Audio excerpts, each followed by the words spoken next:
everybody.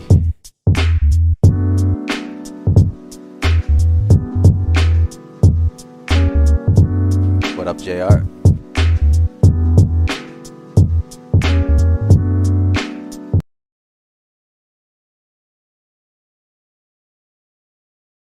All right, can everybody see this here? We chilling here at Chicago O'Hare, United Airlines. My name is Megalodon, aka Corey Artse, and this is my first live stream of Sharks on a Motherfucking Plane. So shout out to the chat room, everybody locked on. We're gonna have a good little special guest later on. We've got JR coming in once we get up in the cruise. We are sitting here parked at the runway at Charlie 17, and I'm going to go ahead and do some of the pre-flighting and stuff. We're going to go ahead and turn on the power and avionics and stuff like that. This should start warming up once we get this external power going on. We're online right now, which means that we'll be going through quite a lot of traffic, quite possibly, though it looks like there's no air traffic controllers online right now, unfortunately. Boo. But what we will have is quite possibly somebody there on the ground. So, as we go ahead and do that, we're going to go... Oh.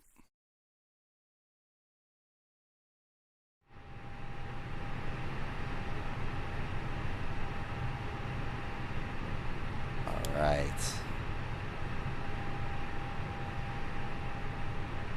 Gonna do a couple pre-flight checks real quick.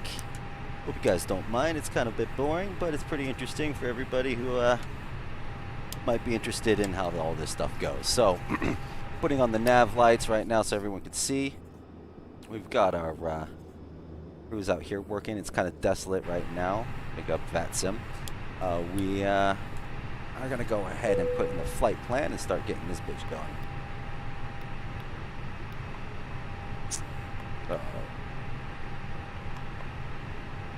Menu, there we go. This right here should be loading up our flight plan from SimBrief. And align the IRS. Well, fun fact, there's an alignment for the GPS that's going up along right here, and actually what it's using is lasers. I'm not going to go into the specifics of how it works, but it's actually using lasers to figure out and pinpoint our guidance and where we are exactly on the Earth. So it's kind of doing that right now, and it's saying heading mode is not available, and it will take about, depending on where you are on the curvature of the Earth, it's actually going to take about anywhere from 5 to 7 minutes in this point. So while that's running up, we're going to go ahead and grab our flight plan into the FMC. Let me go ahead and make sure that everything's locked in on that end and on that aspect.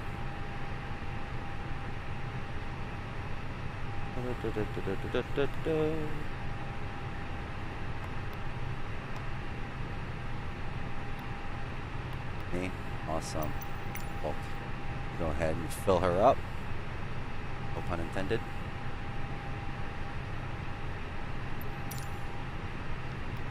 Putting our weight.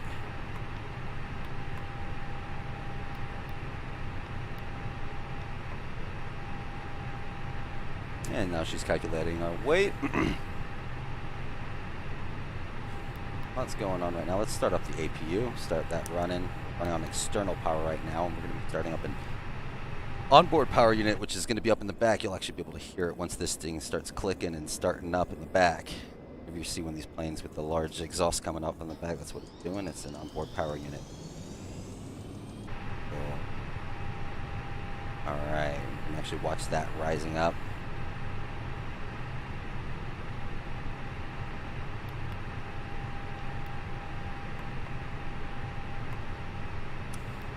Everybody, 2-2 left today. Since there's no air traffic control, we're going to actually have to use the old cell phone to figure out what the weather and status is, stuff like that. So we're expecting to take off based off of our flight plan, but we always want to know what the current winds are going at. So what we're looking at is about 330 at 6 knots, 10 statute miles of visibility, and it's going to be 3033. Go. Wunderbar. And we already have our flight plan set in VATSIM. If there was any air traffic controllers right now, we would go ahead and ask them for clearance and stuff like that. But since there isn't no need to.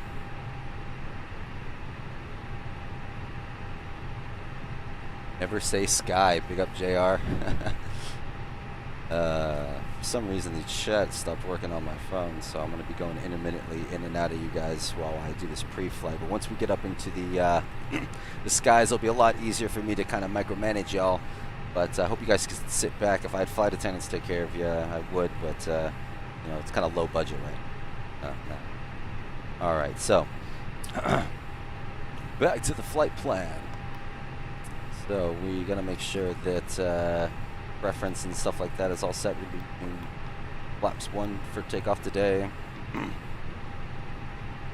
Our trim up to 0. Flex temperature 50. Transition altitude in America, we're using 8,000 feet. And this is going to calculate our speeds. V1, VR rotate, so we're going to rotate the airplane into the sky at 140 knots. Though if we have an engine outage before 130 knots, we can do a rejected takeoff. Anytime past V1, we are screwed. Alright, cool. I'm going to close off that old nose wheel steering so that when we get pushed back, they don't destroy our nose wheel. And for some reason, my NPC my GoPro is not working, so I'm going to go ahead with an initial climb altitude of 13,000 feet. We're going to put that here and get ready for some frickin' air conditioning now. You should hear that coming up right now. There we go, beautiful. Beautiful.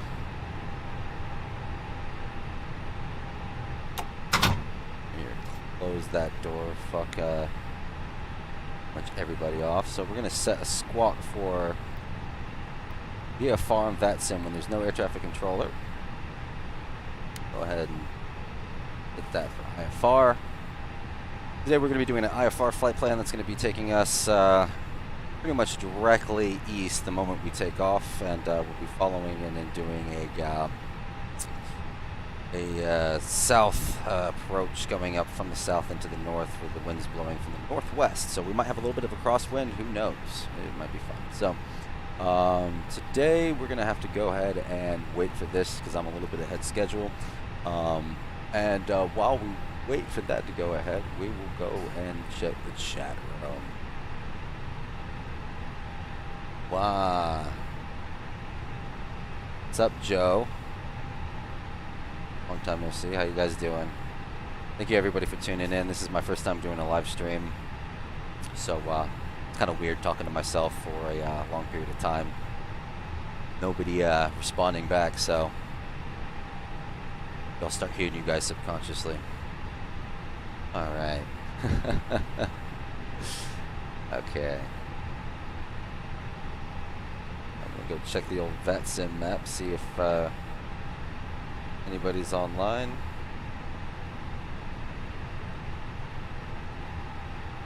A few people over here. Bar. So.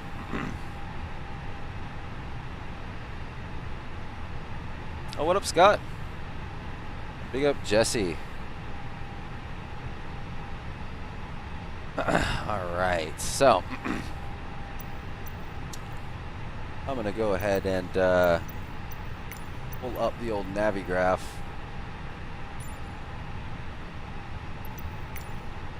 I'm going to bring up some charts. I'm going to show you guys our... Oh, surprise.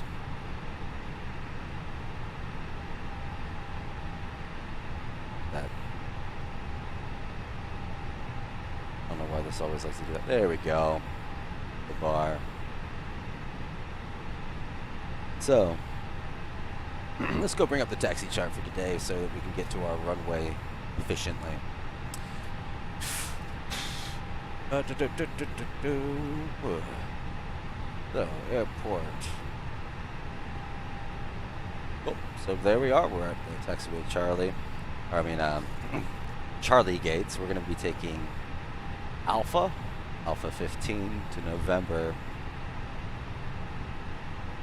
Down to 22 left. So it's going to be kind of an easy taxi. It won't take too long. Looks like the IRS is all aligned.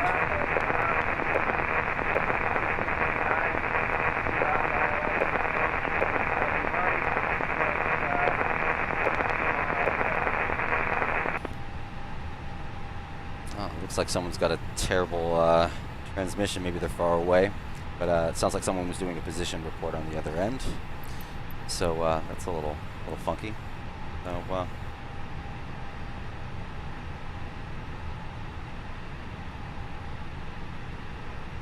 I just got notified that Twitch isn't working right now.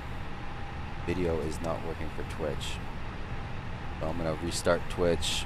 So anybody watching on Twitch, we're gonna restart this bitch.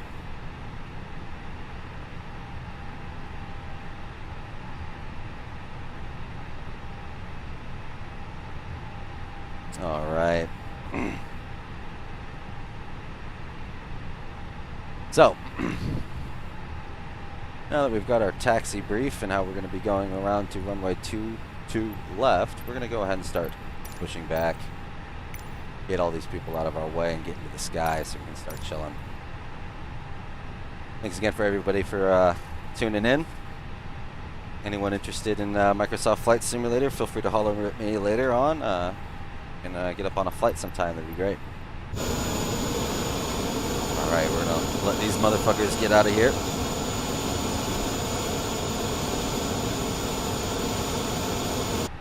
Oh, the memories at this airport.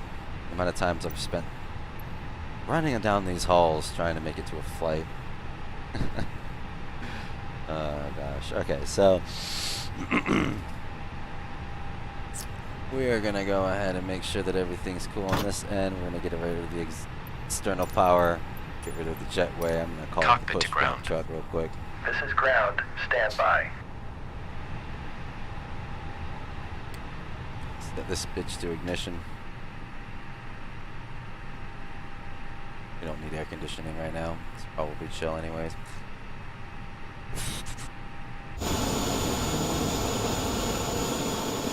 Now we're waiting for the pushback truck to line himself up in here.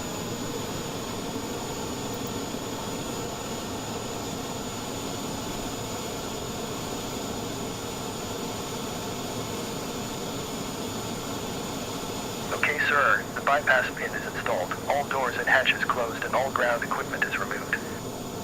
The parking brakes are set. You may lift. Parking brake set. Lifting the aircraft.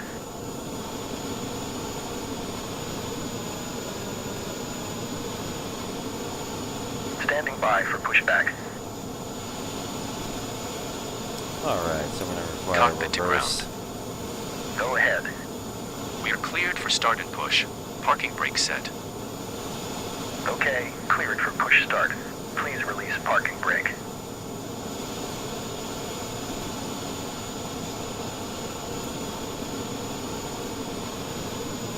I'm going to put the Please release parking brake. beacon lights on. Oh, shut up, Parking bro. brakes are released. Give me a second. Commencing pushback. You can start the engines in sequence. It will start in the sequence.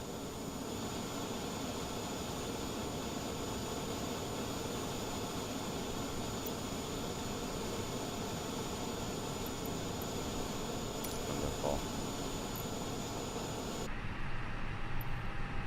Alright, we're pushing back. We're going to go ahead and start up engine 1. We'll put the fuel pumps on real quick. Engine 1, here we go.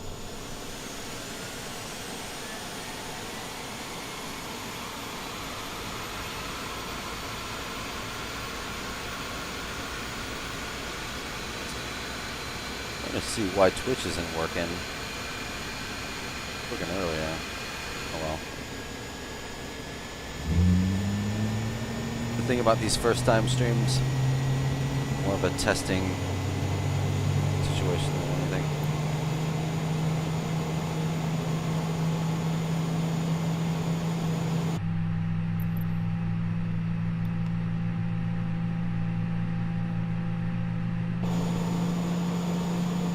And start.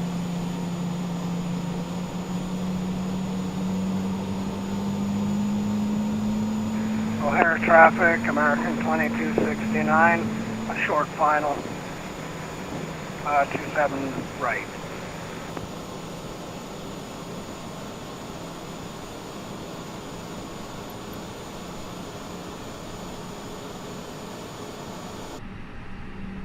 Go ahead and start the second engine. Get a clear, nice clean start on the first one.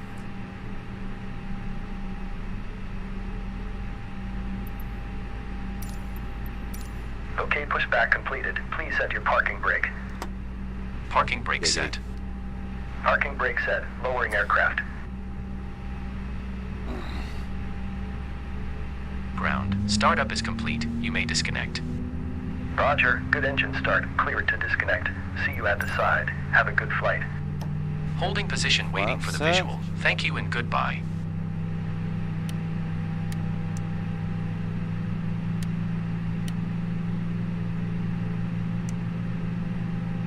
Well, actually, let's do that. There we go.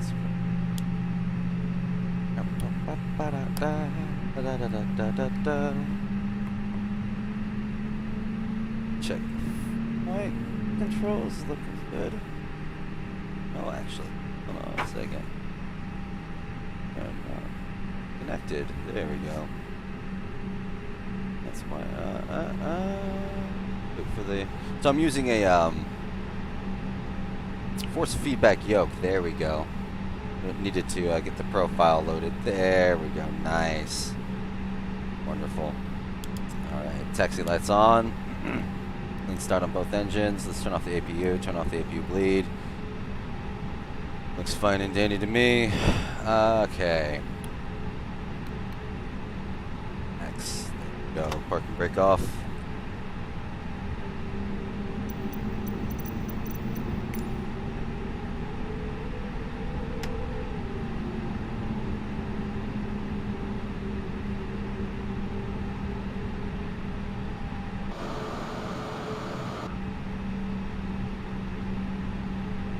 Alright, chat room. Yep, very realistic in this bitch. Interesting, I used to be doing this back in the X-Plane, the 8 days. And I never thought in a million years I'd be doing Microsoft, but it's this new one's quite interesting. And yeah, no VR today. Kind of hard to stream VR. Also kind of motion sickness. Motion sickness up the wazoo.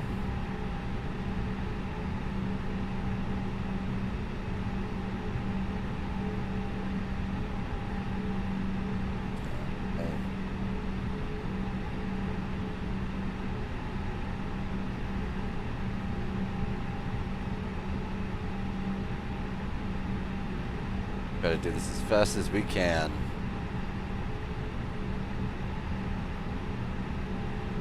Luckily there's no air traffic control.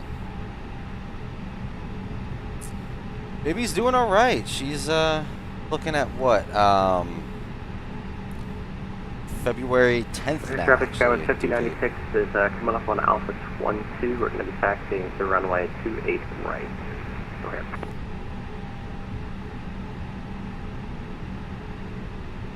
O'Hare traffic, United 2112's turning on Bravo and taxiing Alpha to 22 left. Had to do myself a little position report because there is somebody else out here, so we want to be careful we don't make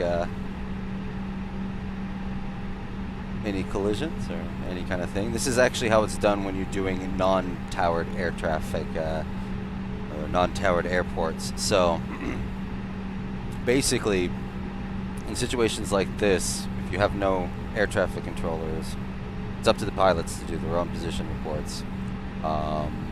Do that in real life on Unicom, which is usually 122.8, which is seems like that's what we are tuned into at the moment.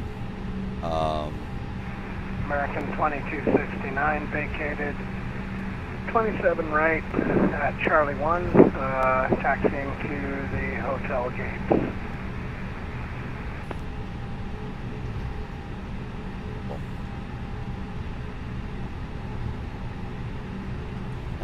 Of course, half of my equipment stops working right at the beginning of stream, so I have no control over my nav, so I'll have to do that up with this along with the autopilot, but that's fine. I'm spoiled anyways. So we got the yoke and the throttle quadrant, and the pedals were good. So, almost there.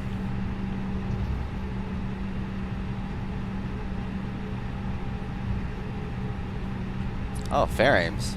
Tight. Okay, so that's a VATSIM error. Clearly supposed to be a jet, but oh well. That's fine with me. Yeah. Following this guy.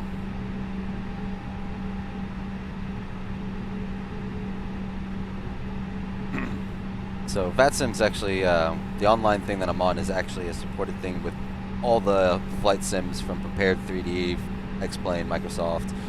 And so sharing the models for all those different flight simulators can be tedious.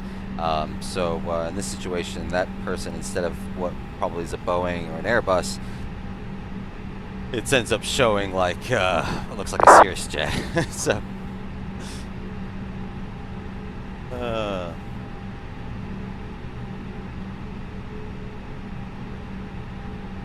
alright, looks like someone just taking off from Midway as well.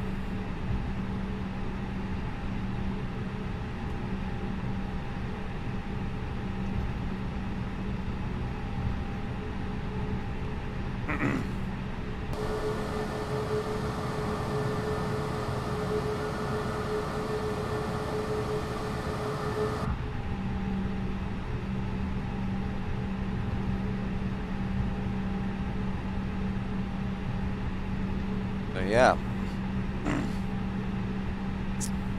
should be a pretty smooth flight. We've got a few clouds up there, but nothing significant as to weather. And yeah, I'm looking like try to get this off in about an hour and 50 minutes. That's an annoying squawk noise. And yeah, the stewardess probably have done their little safety bit. I'm actually gonna probably let them know it's time to take off soon. Reminds me, I'll do takeoff now. Here are the NOTAMs over here. It says cabin check. That's the last of our things that we'll have to do. Looks like this guy's taking off short. Well, here, traffic going 5096 is going to be departing runway 28 right from Echo Echo, going to be departing to the southwest. Go ahead. Ah, so that's why he's small. He is actually supposed to be a CRJ. Alright. Big up SkyWest. Alright, I'm gonna slow down with this guy. Oh, there we go. Come on. And as you can see right here, we just need to go boop and boop. American 2269, crossing 9 center. And that says someone's crossing 9 center, which is over there, so it's no factor to us. It's always good O'Hare traffic, in all Alaska aviation. 1011, taxiing to runway 28 right via taxiway Alpha 13, November Yankee, O'Hare traffic. It's always good to be have a situational awareness. So it does show them on our radar, but it doesn't really make very much sense once everybody's all jumbled up on there. So you really can't use radar. You have to use your common sense and your judgment. So.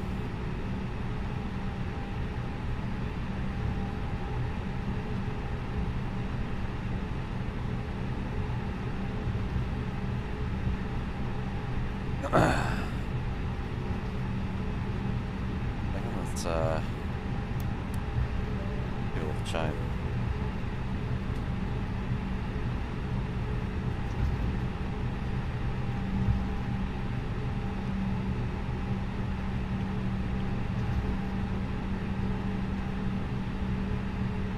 Quite relaxing. Definitely quite relaxing this sim. So let's see here. How's the chat room doing over here? Yeah, thank you. I do have a. Oh wait, shit, that's Dan DeGabriel. I haven't seen you in ages. Novato crew, big up, man. Yes, the pilot voice. I would be a terrible pilot with those. I'd probably be more afraid of the over intercom Air traffic tower announcements. 5096 is about 2 miles southwest of the field, passing at 4,700, going to be departing the area to the southwest. Final call, okay. go. Let's see, can we see that guy taking off back over there? Or?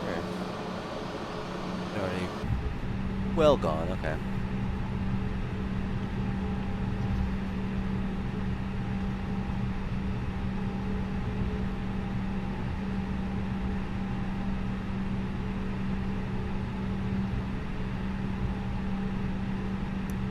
Alright, let's let the flight Flight captains know. attendants, please prepare for takeoff. Here we go. Bada boom, bada bang. Put our strobe lights on.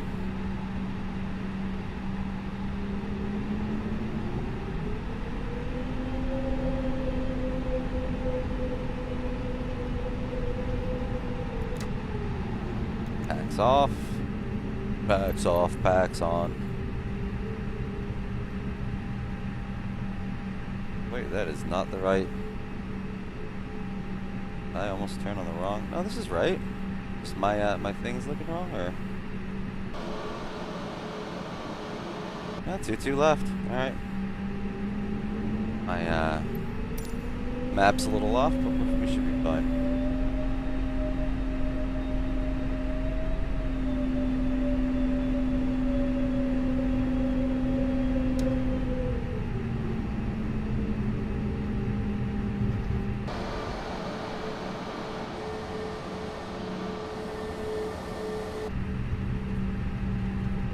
O'Hare traffic, United 2112, is departing runway 22 left to the west. Alright. Landing lights on. And strobe light to auto, wing light, here we go. Get this bitch up on the ground and onto the air, here we go.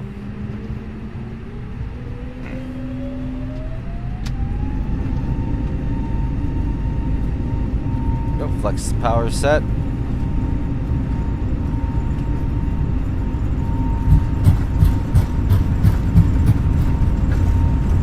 Put off the center line, that's okay though. A little bit of looking like now a tailwind, but that's fine.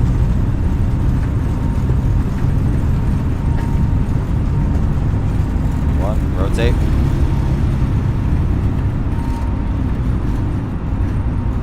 Climb. You're up. Made up a lot of that runway, but what happens when you go short?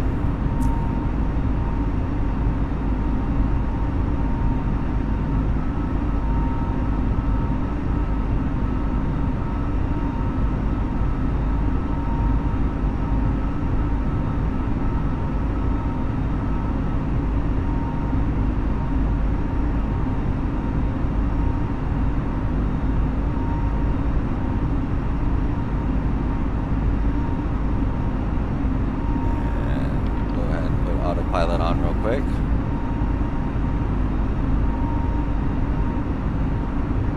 And set the thrust levers to climb. And we're going to go direct to our next approach. There we go. Boom, boom, boom. Departure. Alright, what's cool is that we're going to get a great view of Chicago here right now.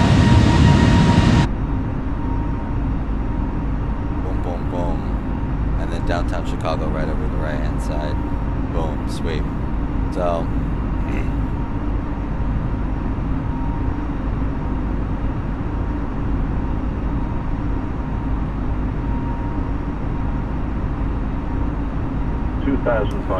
hit flaps. Flaps up.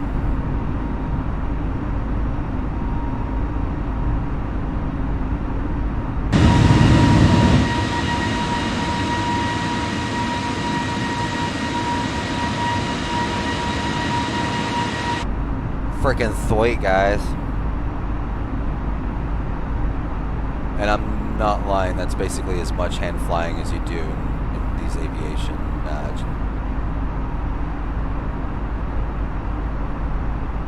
And no, this is not new NSD merch. This is actually really, really old.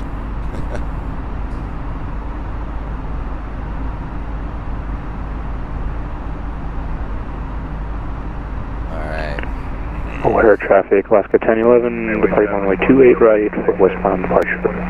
Chicago traffic. We're about 20 miles out. We should be starting to have approach runway 31 right. Looks like someone's coming in. Cool. Wonderful, wonderful, wonderful.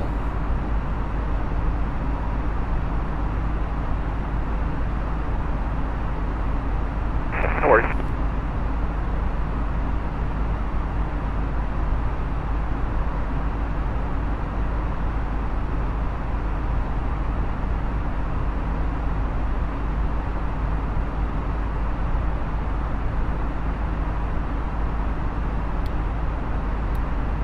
Traffic. Then we have somebody off to our right hand side. Who's finding me?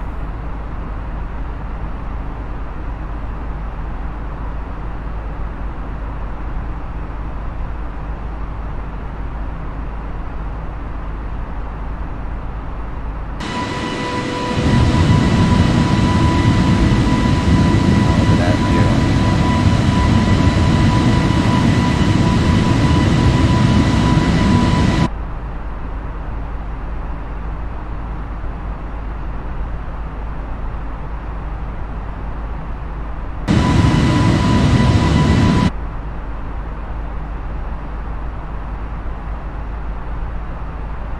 Just past 10,000 feet. 31 right.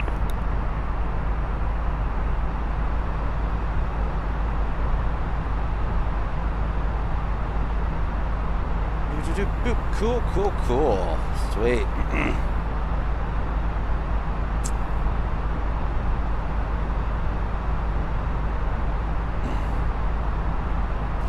Yeah, you get used to the pressure in the ears. For me, actually, a lot of the problem flying nowadays is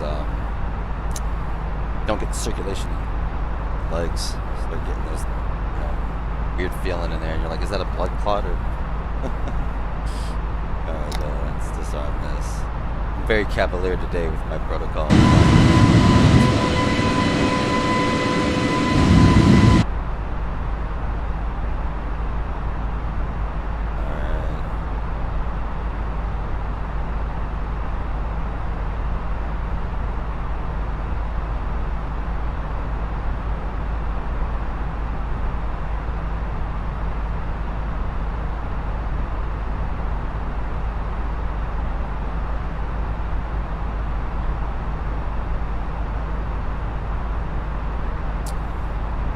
So I'm gonna go bring in my friend JR, and so we can have a little bit of a chat here.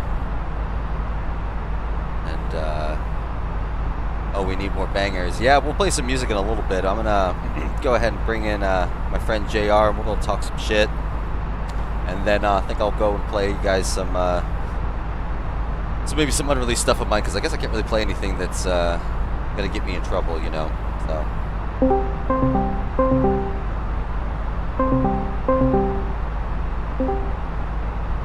Well, hey there. Well, hello there, mister. How you doing? Highway traffic, Port Wayway 6, 10 miles following through on right. We up in the air. Yeah, I'm up in the air. I just passed in here at 15,000 feet. I'm actually going to turn the volume down on the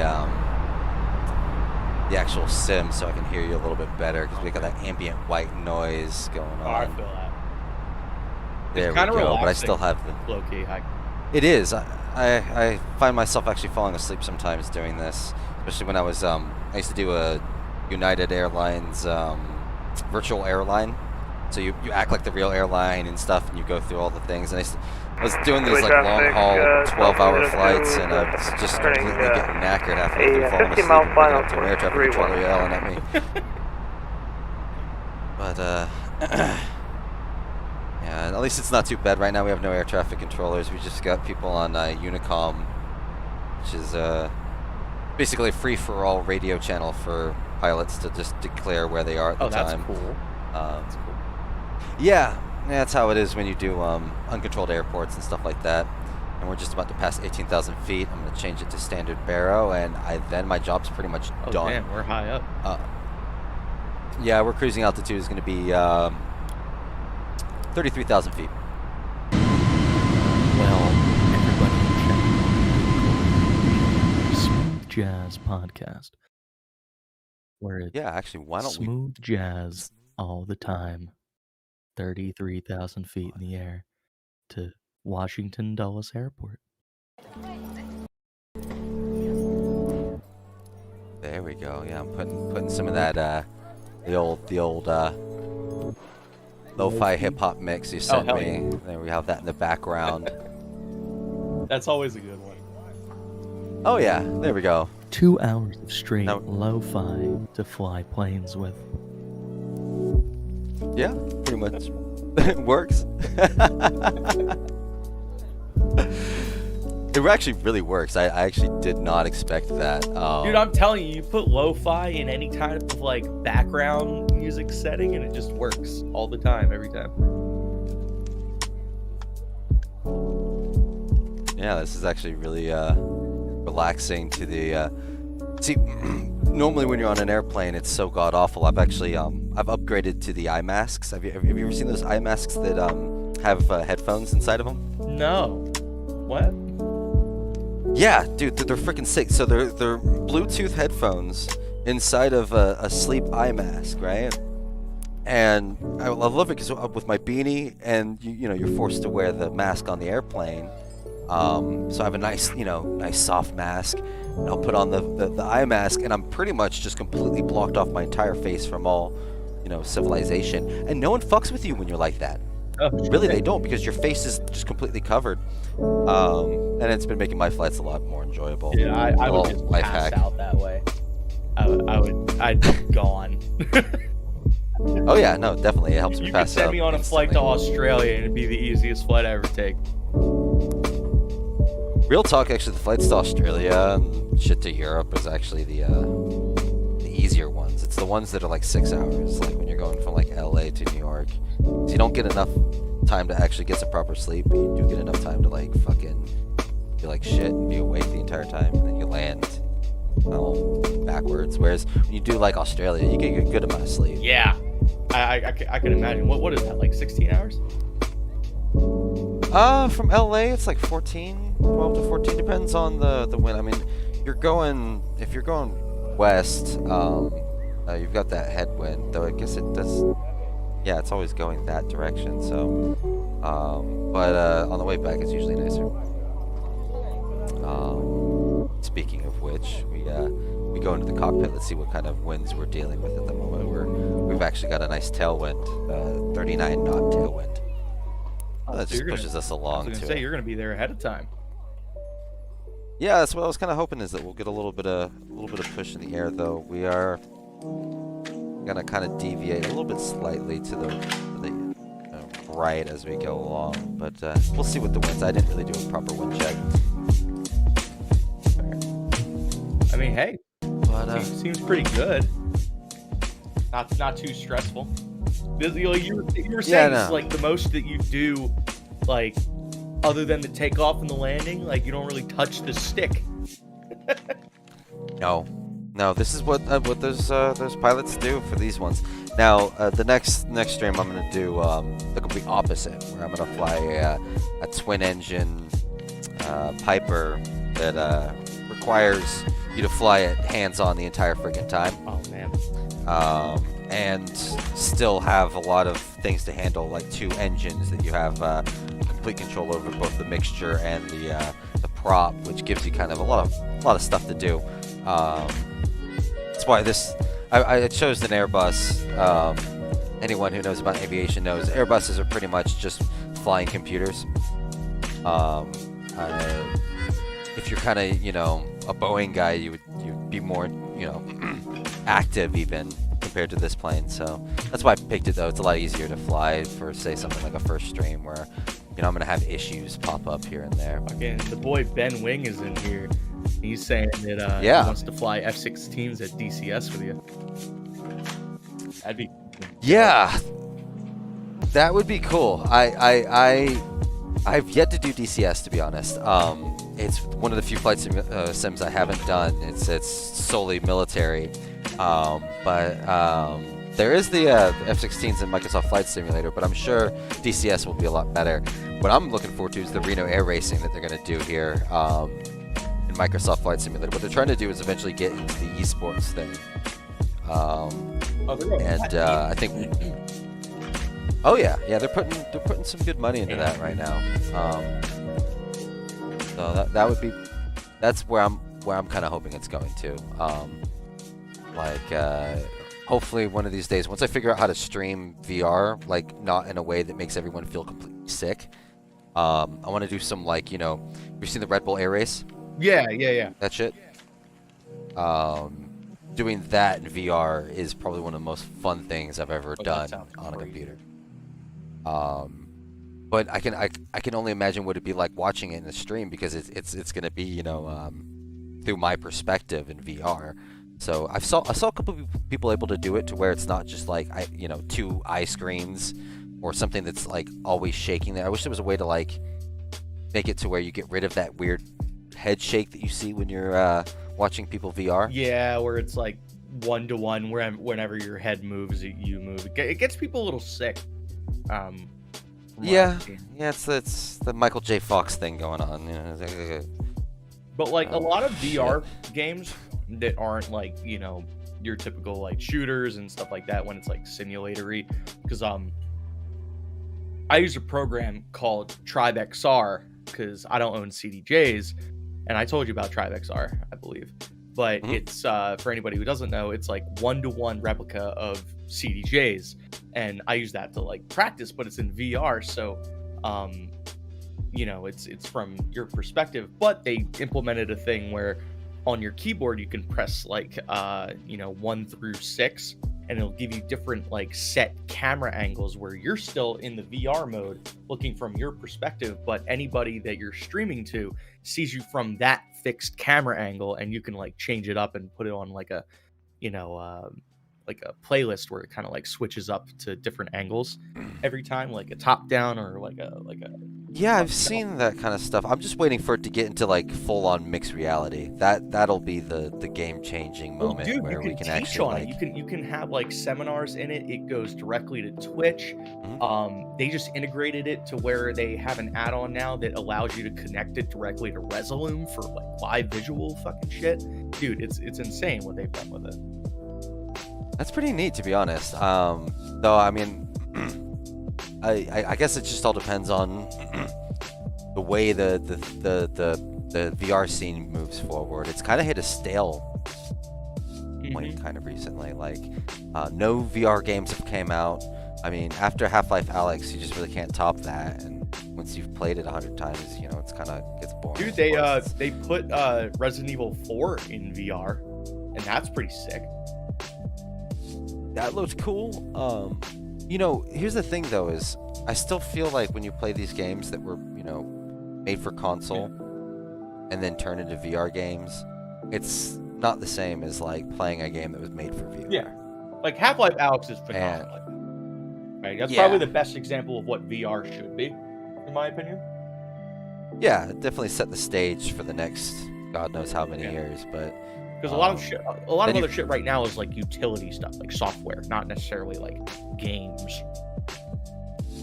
Yeah, I mean it is kind of more on the commercial market right now. Like if you know about the Vario headset, which is like it's like the next generation of what future headsets are going to be, but you can't even get it unless you're a company. And on top of that, it's like $8,000 or some crap plus a subscription, something crazy like that. And fuck. But it has like, crazy resolution, crazy everything. The detail is pretty much like, a screen. And it's not using the, what is it called? The type of lenses that they're using right now. I forget the actual name.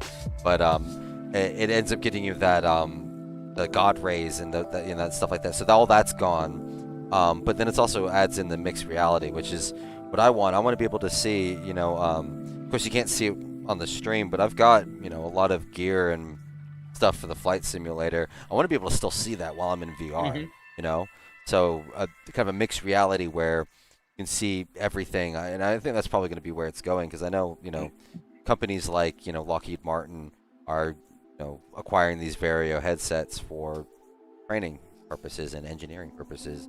Same thing like, commercial use. Things like,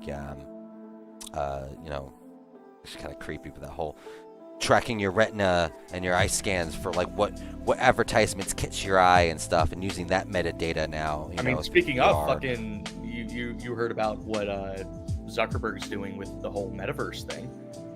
Meta, yeah, isn't he changing it now to Meta even? I mean, whatever he's gonna call it. Like, in my like mind, it's really, really, really interesting to see how that pans out, but at the same time, it's also fucking terrifying. So, like, I'm willing to like give it a try. Obviously, like, you know, I love that kind of shit. Like anything that's kind of like Ready Player One is gonna like, you know, open my eyes extra big. But you know, it could be scary in some ways because of like all the data shit that, you know, Facebook does.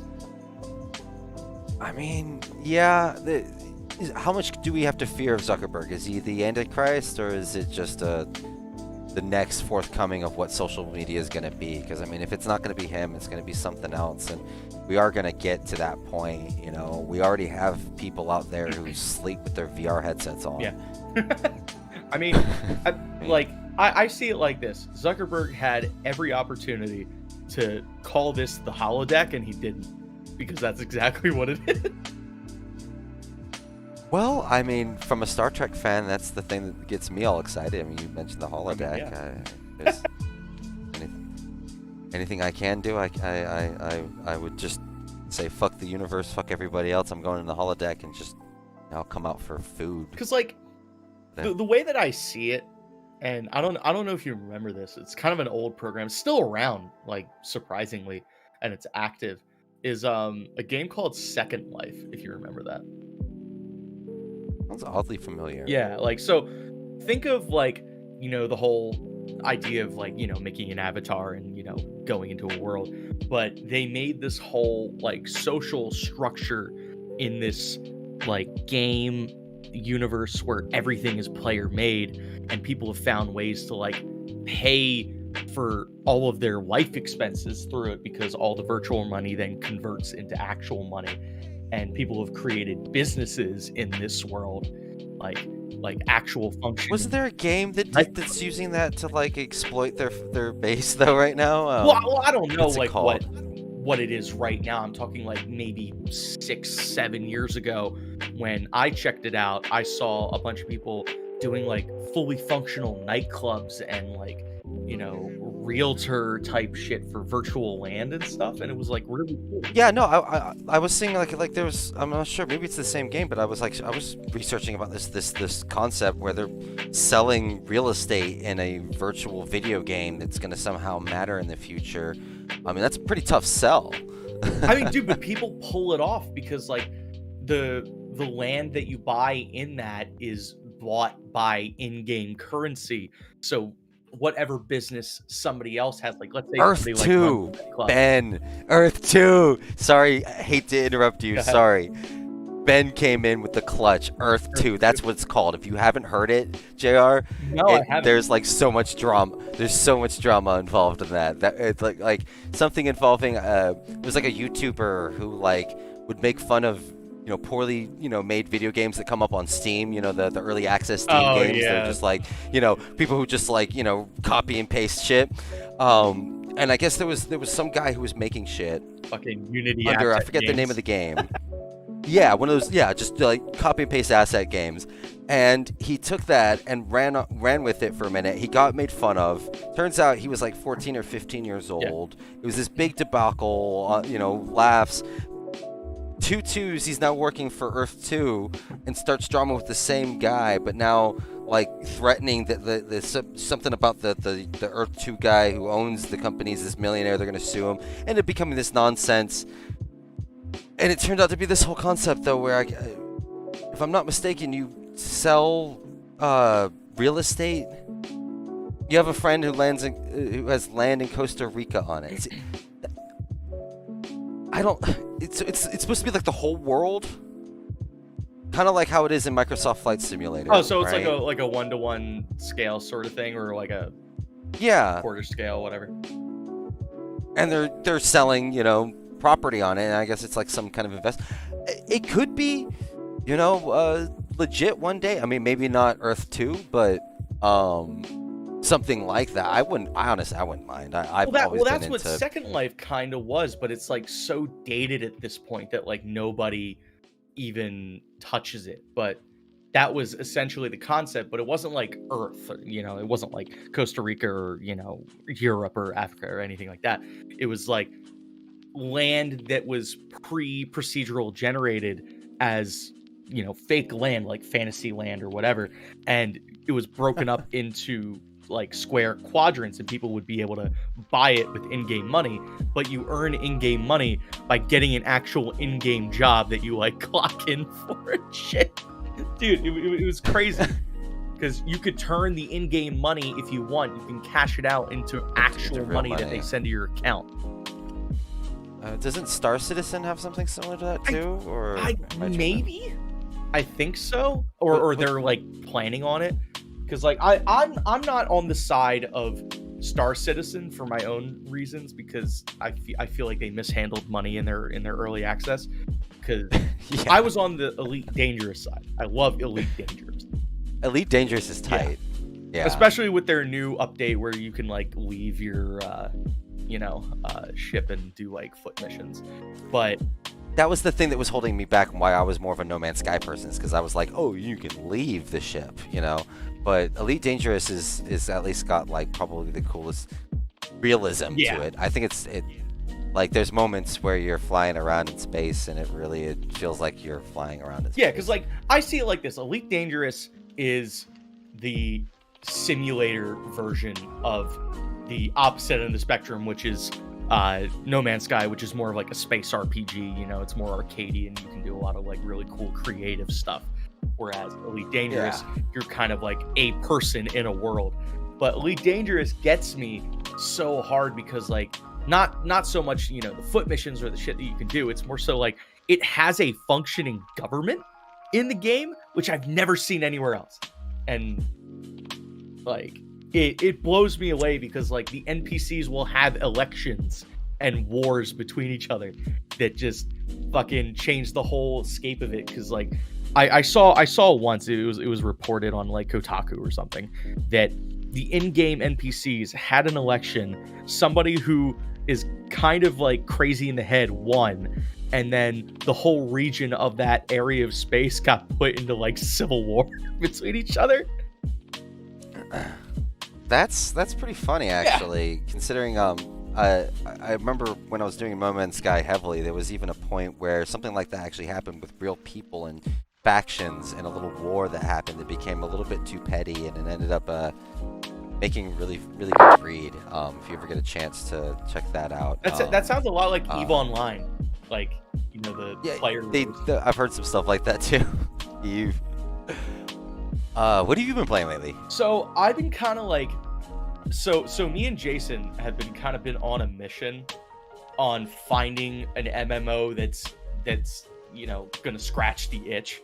So we've been trying, like, you know, we tried New World, and that didn't really give us enough content because like it's kind of shallow for the like anything past 20 hours, and we were like, all right, yeah, cool concept, not really our thing.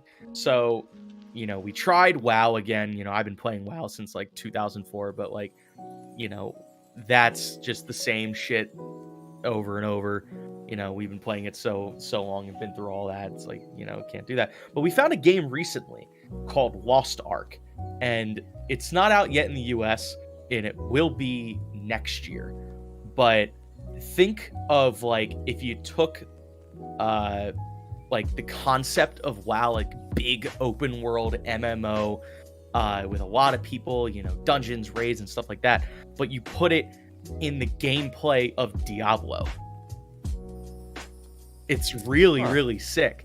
So like all the combat and Diablo, all the combat and you know, everything is from a top down, you know, isometric perspective, you know, kind of like Diablo, and all the combat is like, you know, skill based and everything like that. You build a character from, you know, a class and a subclass and shit like that. But the whole world is open world, kind of like WoW. You know, you have your quests, you have your dungeons, you have your raids, but it's huge, and you can, you know, have I think Tower islands Hero where you can, is you know, definite- have an estate and, you know, upgrade it and, you know, edit it and stuff like that.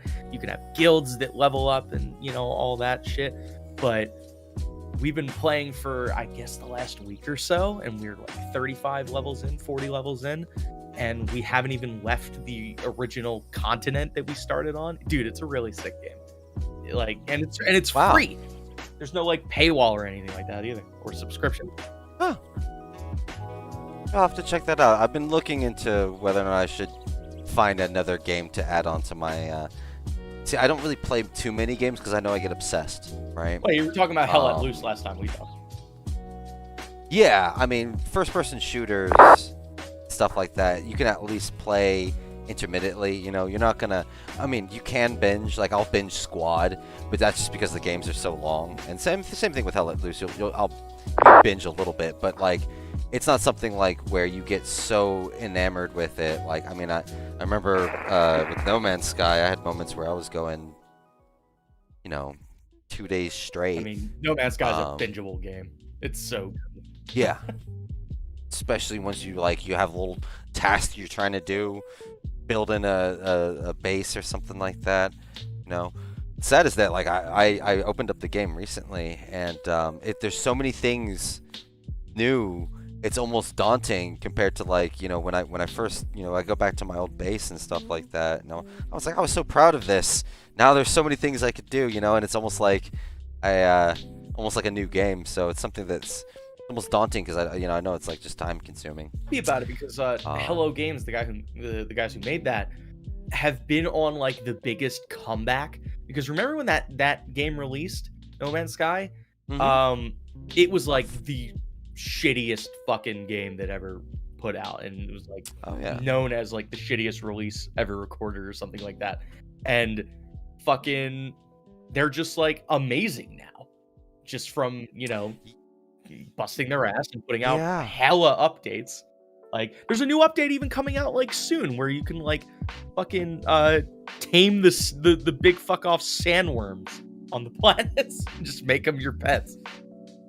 See, that's insane. I honestly was the biggest fan when it first came out, and yes, the trailer that they first came out with was such a misleading thing. I think even still to this day, you know, the original trailer for that game does not match the game.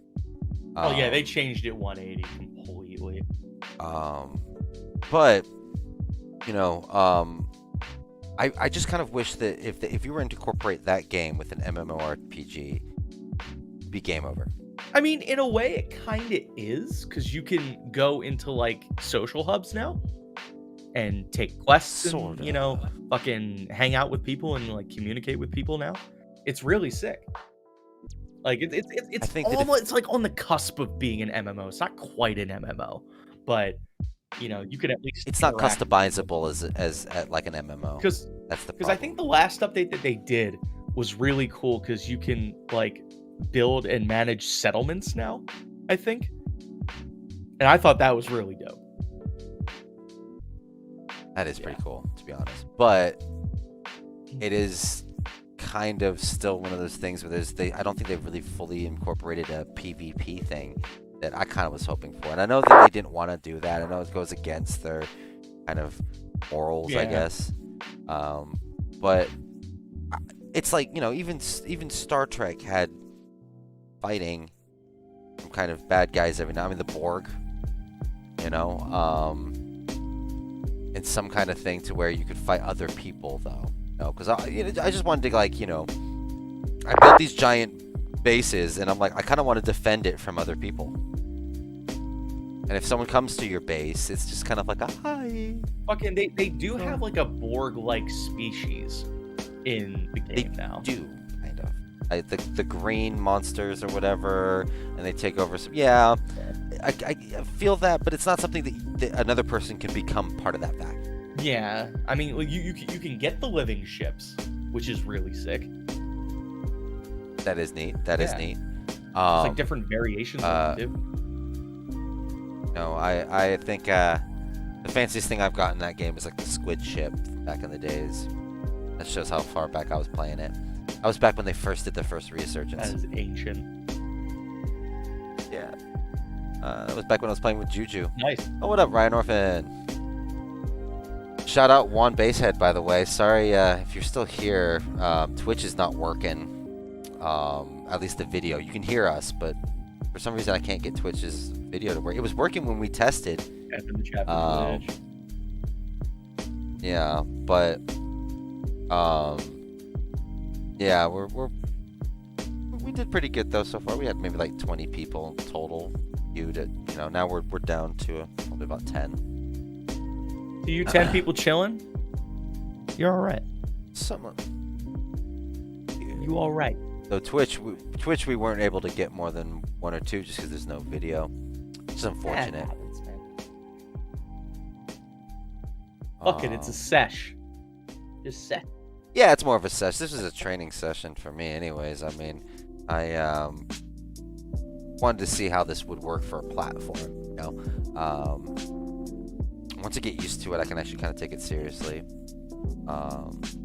You know, I'm kind of recording this for content too, so I might put a couple of bits of something we're talking about, you know, and with the background or something, you know, it works. But you're doing a stream after this though too, right? You're playing. Yeah, right? I'm gonna be playing on the Doug Life stream, Doug with 2 G's, and playing the first trap set that I've done in like 5 or so years, 5, 6 years.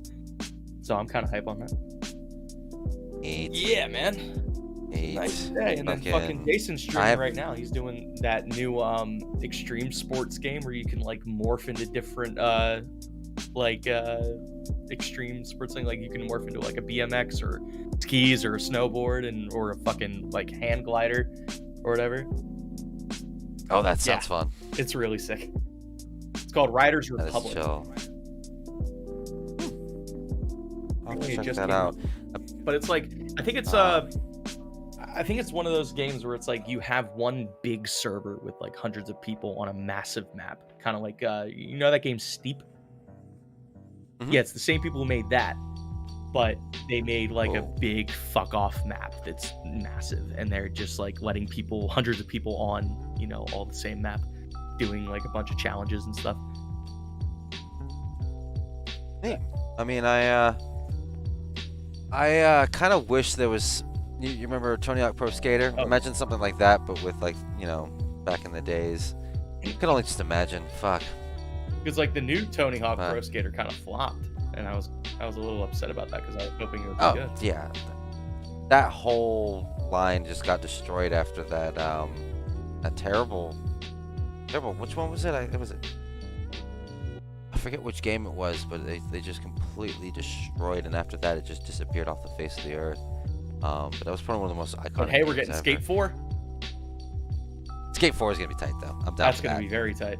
I'm hoping it I'm is, down. because like, dude, I've been disappointed in a lot of games recently. Like I said about New World. New World was supposed to be really, really good because it was Amazon's like hit MMO that was supposed to be good, and it ended up just not. I fucking wasted $40 on that. But I'm hoping Skate 4 is good, man. A lot of people wanted it, so hopefully they take their time and make something fucking dope. You know? That sucks though that that it ended up being a bust, especially to the people whose GPU melted. Oh, dude. I saw that and I felt so bad because like I thought about getting a 30 series before that came out just because like, you know, I had the ability to. And if I would have gotten that and sold my 2070 Super in order to, you know, play that and it fried it, I'd be fucking livid. I wouldn't know what to do. Because there was like some stories about people's GPUs like exploding. Yeah. I think it was doing a thing like on the menu. It was not capping the FPS for some reason and somehow bypassing the BIOS in the GPU. Oh, that's insane. So it would just like, you know, it'd be like, you know, 9,000 frames per second for a split second and destroy your GPU. My fucking God. Like I'm looking at my 2070 Super and I'm thinking it's hearing me say that it's like, it's okay, baby. You don't have to worry. Yeah, you don't have to worry about me. I'm not a 3000 series. I don't have. I mean, honestly, I like the 2000. I'm on a 2080 Ti, so it's like I like the 2000 series Yeah. though. It doesn't require as much power, you know. You don't need more than a 750, No. you know, when it comes to power, like a power draw. With like some of these newer GPUs, you've got like, you know, at least 1,000 watts. Yeah, That's ridiculous. and I can never imagine getting a fucking power supply that needed like 1,500 watts just to fucking have my GPU function with everything else Yeah. and still have headroom, you know?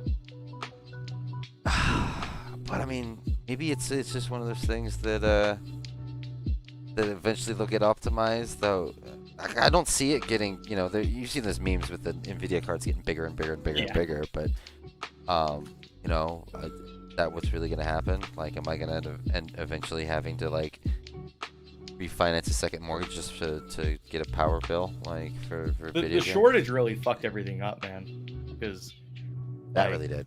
all people wanted to do during COVID was sit at home on their computers and play video games, and nobody could get a hold of anything. I was lucky enough to build my rig right before COVID started getting like serious. So the shortage happened maybe like a couple months after I built my rig, and it was just Mhm. crazy how I saw everything. Like I would go on Newegg and see fucking GPUs for like $1,500. I'm like, you're out of your mind. Yeah, I mean, it was really kind of funny as a 2080 Ti owner when all that shit went down, because it was like, oh, 2080 Ti owners, sell your 2080 Ti because the new 3000 series basically has you beat for half the price, and it's like the people who went and sold that only for it to not be available. Yeah. You know, I'm sitting there kissing my 2080 Ti, being like, yeah, I mean, when it's like a 10-20% difference, what equates to 10 FPS, 10 frames FPSs, 10 extra FPS, like really not that big of a deal. No, it's not. When you're already over, you know, you're at 4K 60, or you know, the 2K or ultra wide at 144, I'm happy. Like, do you do a high refresh rate? I do my I got two monitors at 144. But I usually keep it, you know, one is higher than the other because I only use my second monitor for like, you know, keeping tabs up and Discord and, you know, shit like that. But like I don't need all that power, you know. Like I use it for what it's for, like, you know, my RPG games, because I don't really play FPS games like that. You know, I'm not really. Well, RPG games are CPU intensive, so as long as you have a good CPU, that's But pretty yeah, I much have a right? 3700X, and it does Perfect. me very well. I love my Ryzen. Yeah, Ryzen's are tight. But fucking my rig is pretty good. Like I have 36 gigs of RAM. I got my 2070 Super. I got a 650 power supply, 3 SSDs, and my 3700. I know I'm gonna have this computer for the next like 5 years or so, something like that. It's gonna last me. So I built it that way. But fucking some people are struggling right now, dude. Building a rig right now is damn near impossible for, you know, within budget, because like I did my rig for about like $1,300 minus the monitors. So I'm happy with it. But to get the same shit that I have right now, you're spending fucking over $2,000, and it's crazy. Yeah, I mean, it's not going to get any better anytime soon, too. It looks like the silicon shortage is just going to get worse right now. Oh yeah. Fucking I don't see it getting any better for a really long time. But like, it is what it is, man. Fucking a lot of people are doing pre-builds now because they don't really have the option of getting, you know, singular parts, and a lot of companies are like buying out all of the you know, the CPUs and the GPUs, and doing, you know, pre-built rigs that are, you know, fucking $1,500 to $2,000 depending on what's in them. It's not the greatest option, but like, you know, at least you'll get something at that point. But I like my rig. It's doing. I need to dust it. It's a dusty lady right now. You dusty girl. Yeah, the fucking front plate is gathering a little bit too much. I'm gonna take it outside one of these days and blow it away. Take it outside and cap it like Old Yeller. Yeah, right. I gotta take it Oh, out. I just realized we have air traffic controllers online right now. Oh, shit, are you so approaching? I'm actually gonna have some people to talk to. Yeah, we're gonna start a descent soon. All right. So we have BWI approach, which is gonna be on Baltimore. yeah, we're gonna hit a Baltimore approach. Cool. Oh yeah, dude. Wait. I was just in Baltimore the other day. 119.7. Nice. Tune into that real quick. You got someone in the chat applying to be a co-pilot. Hey man, take the job. I'm real shit at it. I only know about video games. It's Andrew. Lol. Hey, what's up, Andrew? What's happening, brother? You good? Hope all is well. Let's cut this music now and let's put the sound back up in the sim. Hell yeah. And yeah, let's start briefing this approach. We got to start our descent in about 55 miles. So yeah, let's start giving this bitch a little bit of some love and tender care, else we're not going to get on the ground anytime soon. So we're doing the Gibbs for arrival RNAV approach.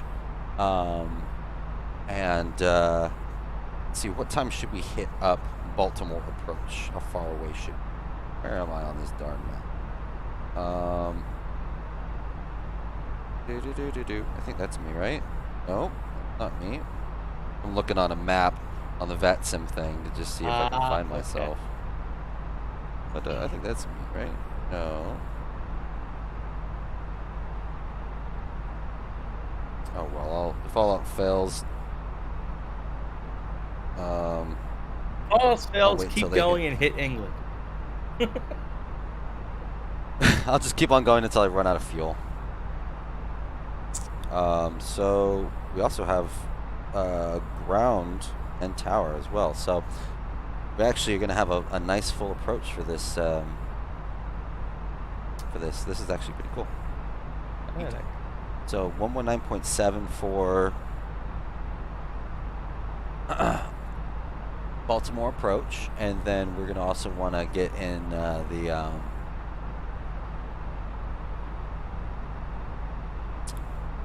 South Tower at 120.1. 120.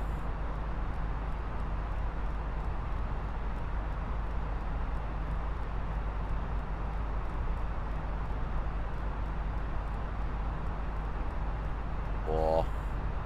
By the way, thank you again so much for coming in and chatting today, man. I really appreciate it. Helping out the cause and stuff.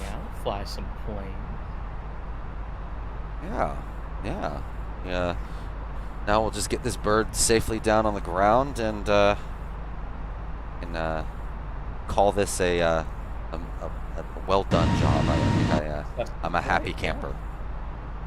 By the way, we've got a nice 92 knot crosswind, so we're grabbing this bitch like a motherfucker. Get her in there. Yep.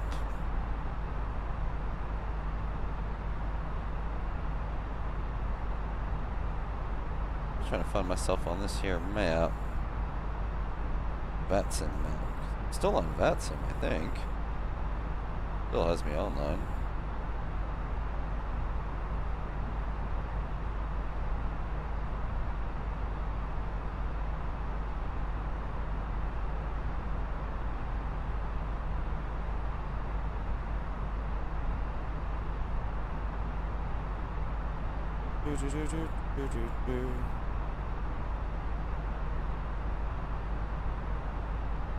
They'll normally ping me once they want me to hit them up. They'll also approach probably won't need it to be, I mean that's center, so they probably won't even need to hit them up until oh, am I gonna have to pull out the charts now to figure out let's see here.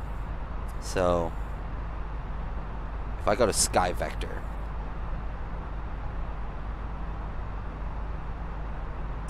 and and bring up this here chart. Sorry, now all of a sudden I got to start doing some thinking. Oh no. So yeah, Can't do that. So let's just. Yes, because so how it works is we've got no center online, but we do have a approach. So that means we're going to deal with a Tracon, and they go in through different layers. And so what we're going to want to do is probably contact approach, looking at around 10,000 feet.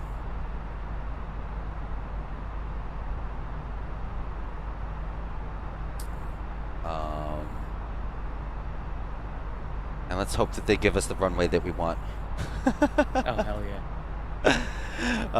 Yeah, we're gonna be wanting. Take her in there smooth. Well, the thing is, it's all about traffic and getting vectored, and last thing we want is to get in a holding pattern and have to wait too much longer, either. So let me go check real quick, double check. We're going to be expecting runway 01 left. While you do that, I'm gonna grab some water real quick. Yeah. By the way, you can. Oh, Oh, go ahead. yeah. I can. Yeah. Go ahead. Go. Yeah.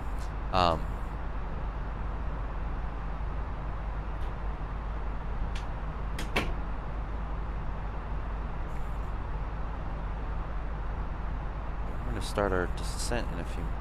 Get this down to 11,000.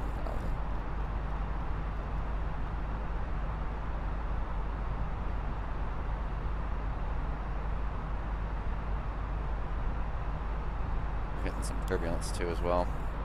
And fasten seatbelt sign down. We're going to go descend soon anyways.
Start our descent now.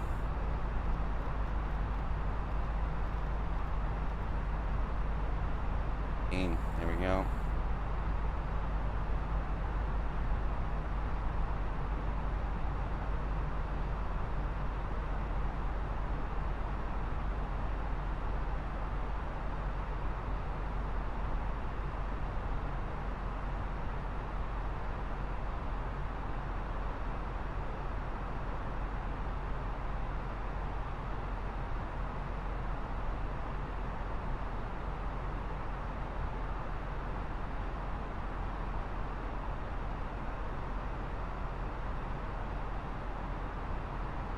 Good evening, Southwest 1226 requesting IFR to Boston. Southwest 1226, Potomac departure. Welcome. You are cleared to the Boston Logan Airport. Swan 3 departure, Woodstown transition limits filed. Initial climb 4,000. Expect flight level 31010 minutes after departure. Departure with me, squawk 2445.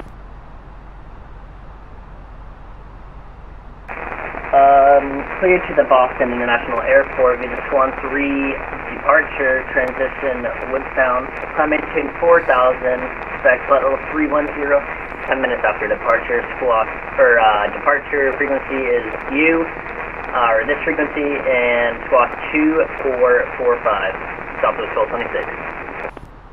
Southwest 1226, read that correct. Push and start at your discretion. Advise ready to taxi. Expect runway 28 for departure. Altimeter 3033.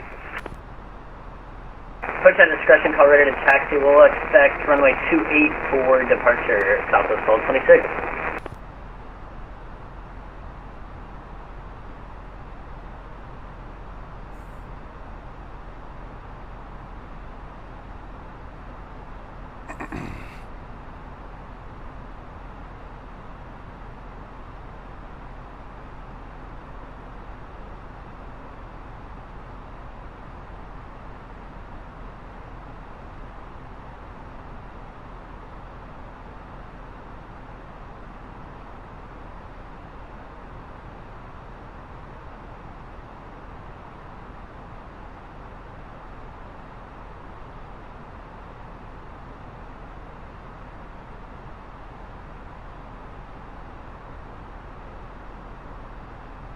Alright, sorry chat room, didn't mean to ignore you guys. And big up Brett, saying this is their favorite stream. Very different, very unorthodox, but fun.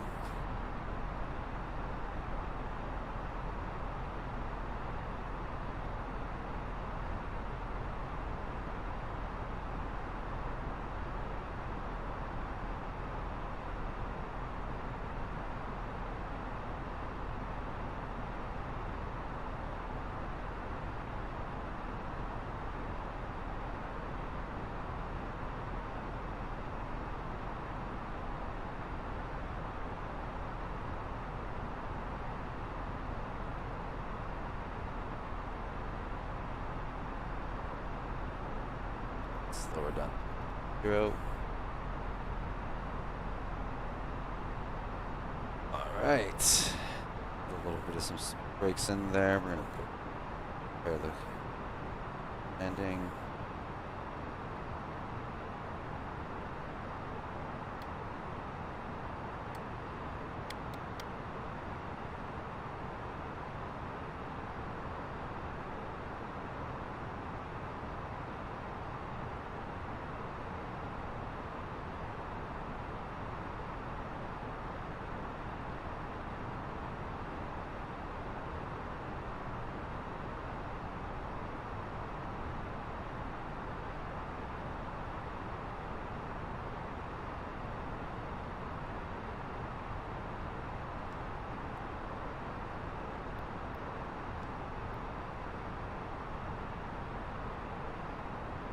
That's why I wasn't done.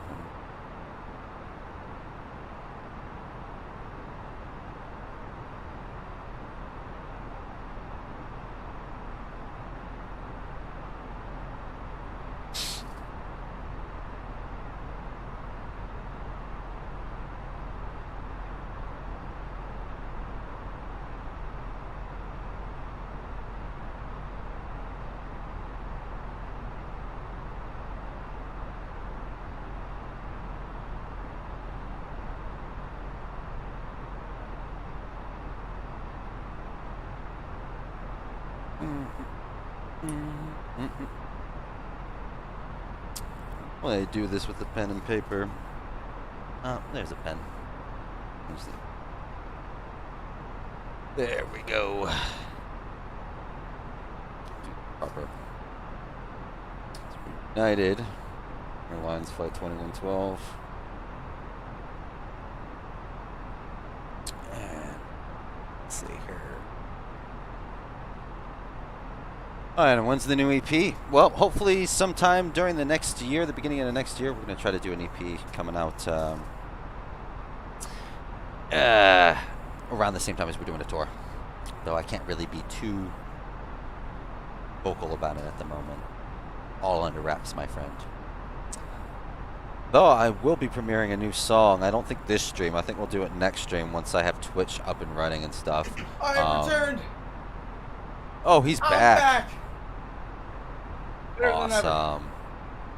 We've got about 10,000 feet before I'm going to need Baltimore approach, good evening, Southwest 4952 with information X-ray, West 9 for clearance to Start standby. doing that, take myself a shower, Thanks for dinner. Yeah, probably have to let you go because we have somebody asking for IFR clearance. So if that Southwest ends up happening, 4952, Potomac departure. Welcome. Good You're time. we've cleared got to the tons of air Tampa traffic Airport control. So, Trip 7 departure. Horizon transition. thank you again filed. for coming on the On stream, the man. I really SID, appreciate it. expect You're a flight legend. You're level one of the best. 360, Honestly, one of the coolest dudes in the departure. world. And send my love over to Departure Jason and was everybody in the made. chat and Squawk stuff like that over on his end. 2432. And I'll try to come in sometime once I'm done decompressing from all this. Yeah, man, come chill. Alright. Clear as All right, filed, Matt Love, flying talk soon. SID, flight level 360, squawk 2472. Alright, 2432 Now it's in just the us. box. Other than that, read back correct. Push and start at your discretion. Advise ready to taxi. Expect runway 284 departure. Altimeter 3033. 2432, will advise and ready for pushback, Southwest 4952.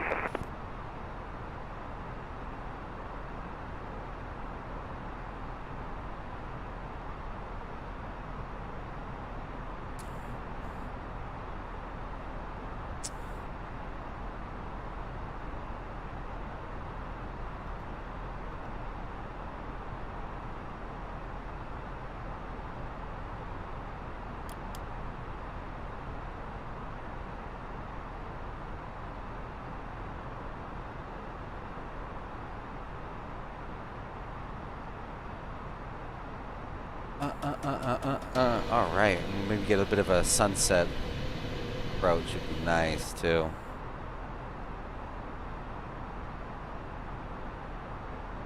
Let's check up on the chat room real quick.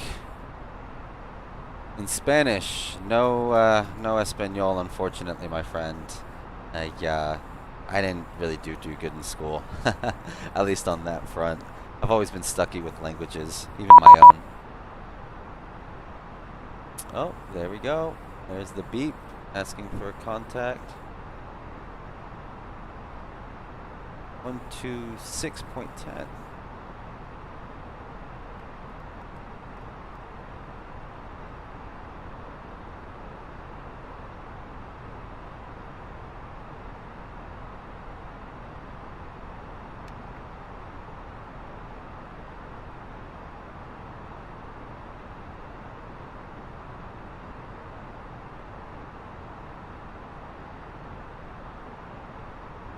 Good day, United 2112 on the Gibbs for departure at 10,007. United 2112 Potomac approach. I don't have a filed flight plan for you, but just confirm you're on the Gibbs. Yeah, affirm, and actually that was 16,000 on the Gibbs, and I'll double check the flight plan for you real quick. United 2112, no worries. What aircraft type are you? We're at Airbus A320.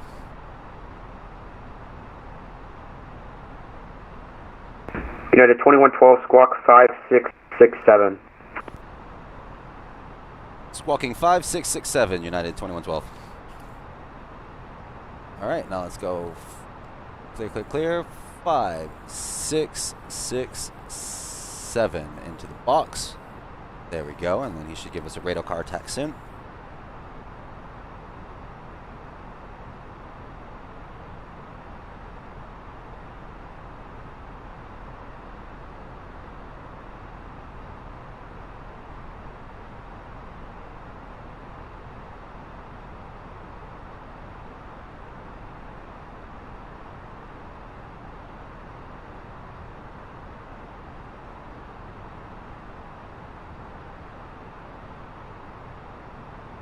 United 2112, radar contact 20 miles northeast of the Castle VOR. Descend via the Gibbs 4 arrival. Expect the visual approach going 1 center.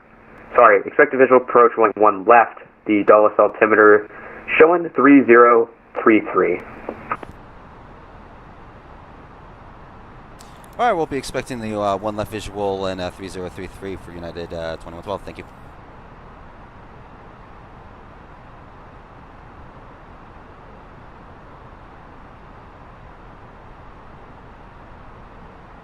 Wonderful.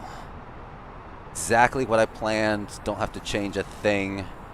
And I'm a happy boy.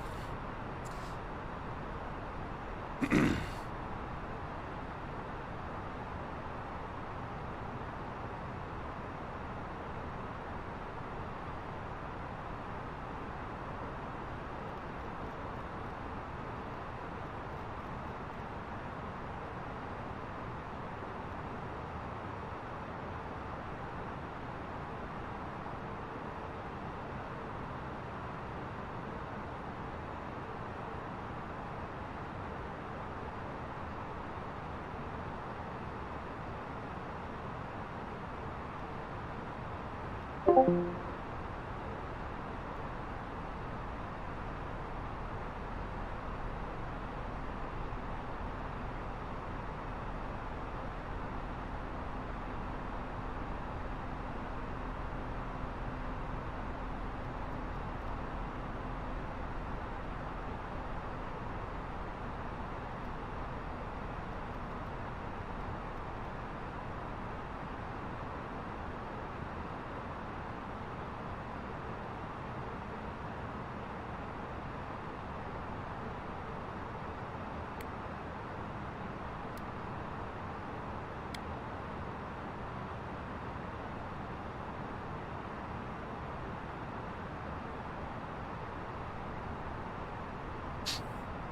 we're doing a visual too, which should be nice.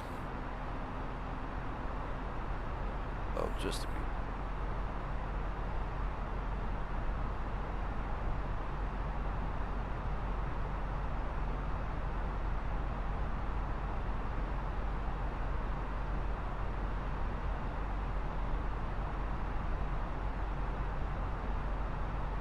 Bills approach, good evening, Delta 8951 through 16,000 on the Prevo 2, information Delta, finding ILS 1 right.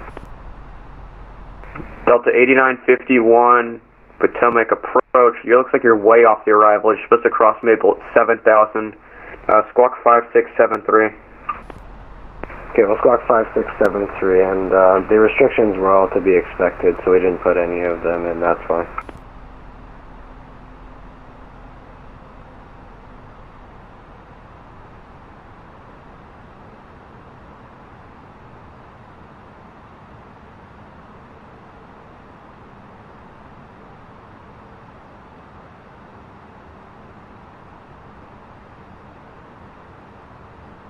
Alrighty then. I'll let the cabin crew know that we're passing 10,000 feet. Put our wing light on. Delta 8951, just confirm the Squawk's 5673, 5673.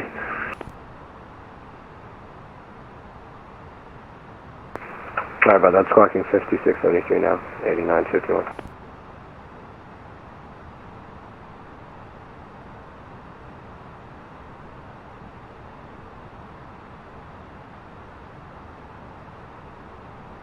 Delta 8951, radar contact 10 miles south of Frederick VOR. Descend and maintain 4,000, fly heading 190 for now. And do you need vectors for a descent, or you think you'll be fine? Okay, we'll fly 190 down to 4,000, and I don't think we'll need vectors for 8951. Delta 8951, roger. Just to confirm, you're set up for the ILS runway 1 right. I mean, negative, no, actually, sorry, we will need vectors for like a left downwind or something. Delta 8951, expect the ILS runway 1 right, you can fly heading 190, I'll give you vectors in a second. Okay, 190, expect vectors 8951.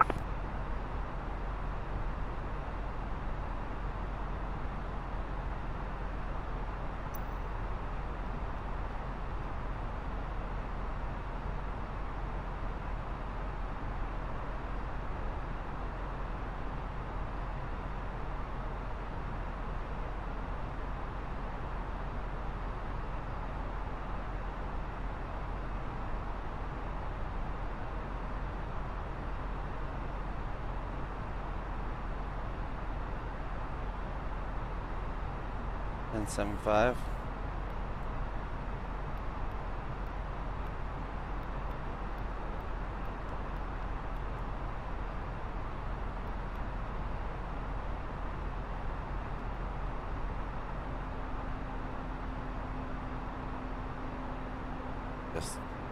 Destination information. Okay. Let's just quick preferences. Next phase, QNH is going to be 3033.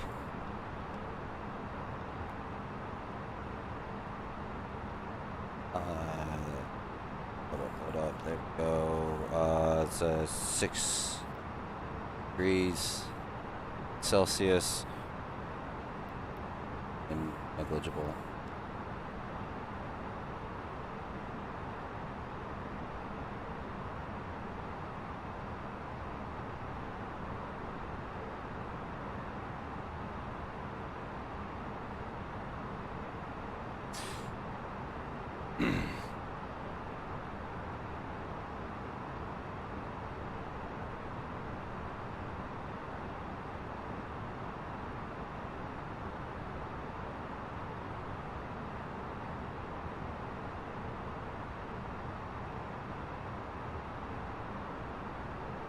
Catching this at 7,000.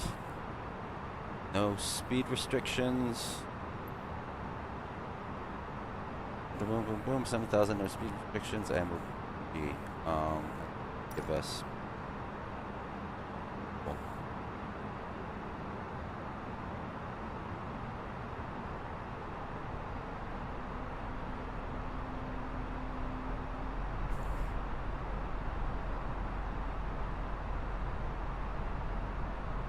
Delta 8951, reduce speed 210 knots, then descend and maintain 2000.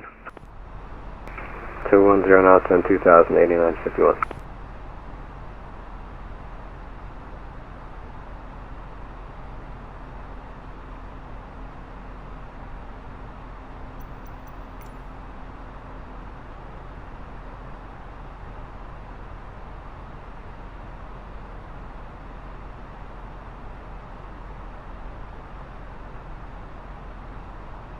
Let's see, we just tower queued up.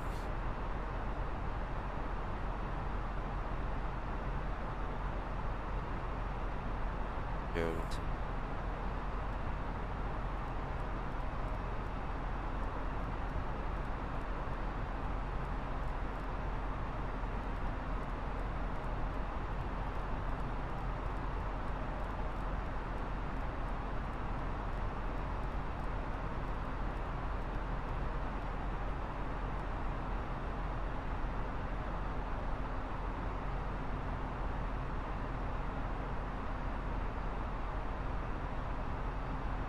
United 2112, descend and maintain 4000. Down to 4,000, United 2112.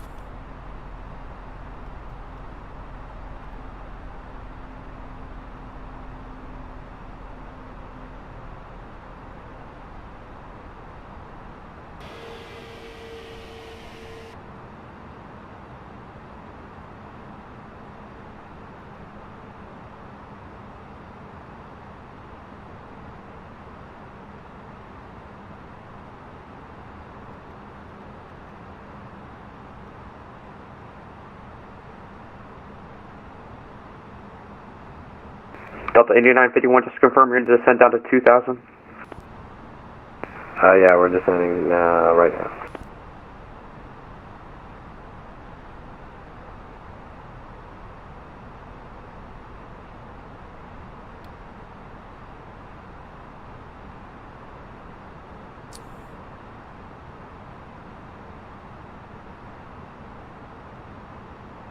Delta 8951, turn right heading 280 vectors for final approach course. Right, 280 vectors, final, Delta 8951.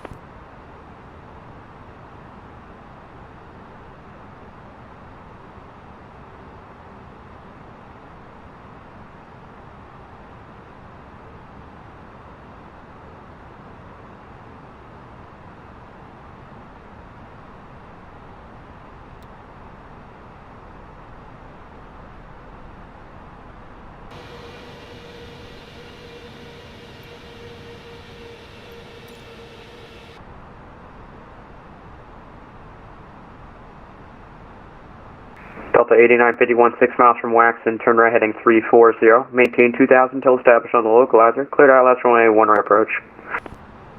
Right, 340, 2000 till established, cleared ILS 1 right approach, Delta 8951.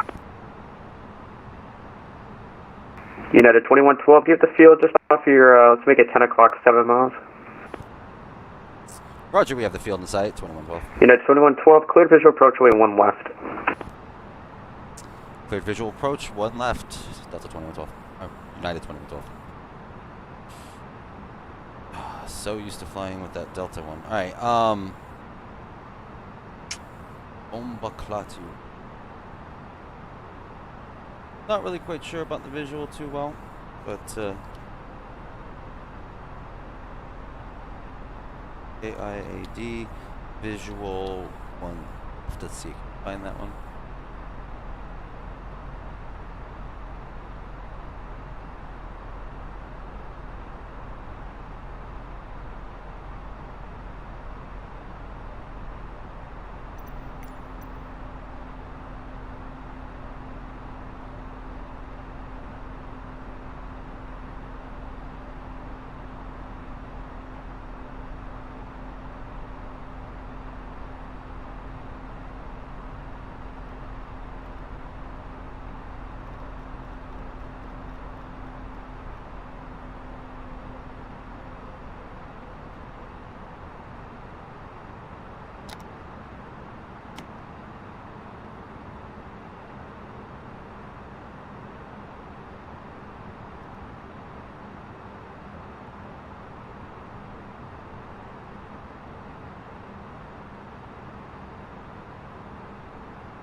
Delta 8951, contact Dulles Tower 120.1, see ya. 121 to 8951.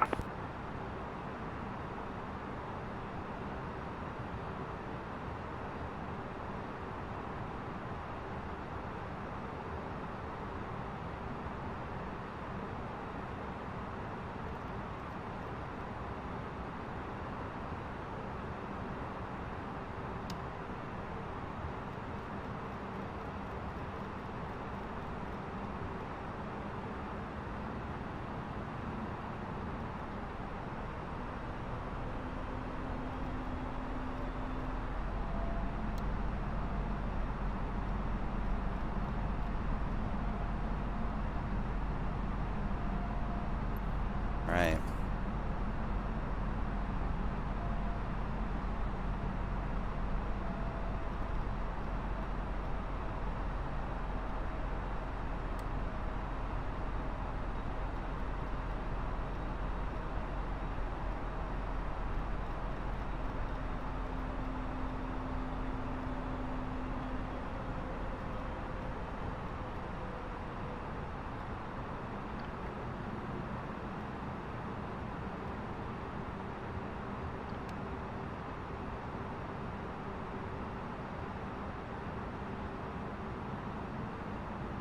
Alright. There's the runway right there, one left.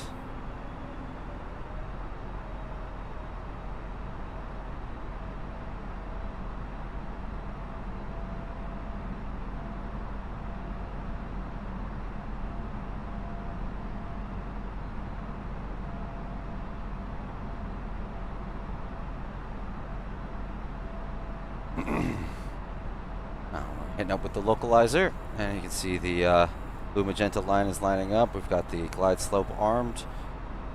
Looking good. They're going to ask us to transfer over to tower soon.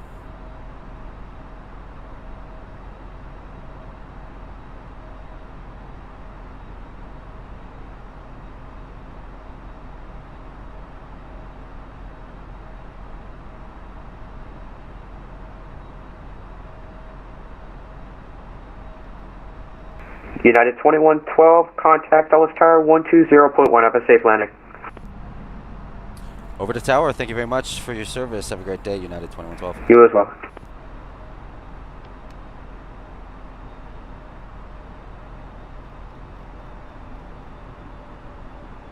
Dulles Tower, United 2112 on the visual for one left. And 2112, Dulles Tower, the wind calm, runway 1 left, clear to land. Clear to land, one left, United 2112.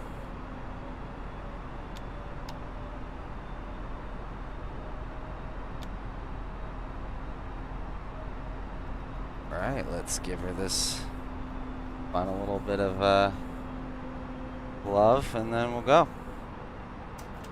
Landing gear down.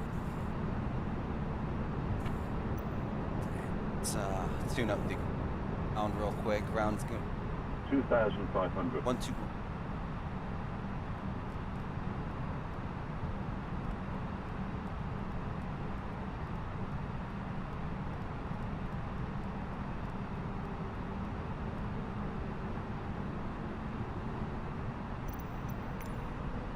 Charts free. Got the taxi charts free. Boom. And we're gonna expect a taxi form.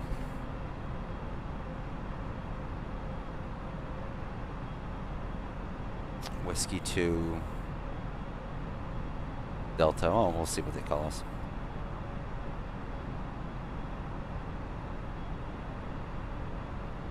Oh, why is that still up? There we go.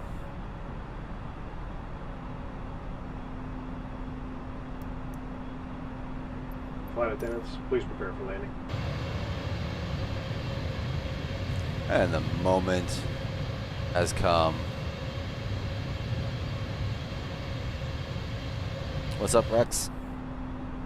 Coming in for the landing. Here we go.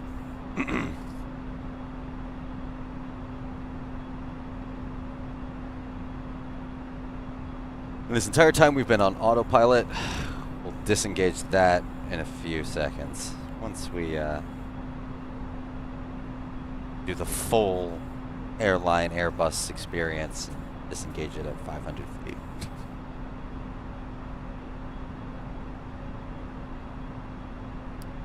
Yeah.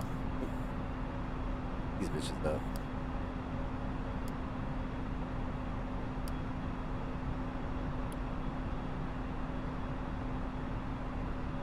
One thousand. 1,000 to go. Tower, American 1992, holding short runway 30. American 1992, and choose your line and wait. Traffic will arrive prior to your departure.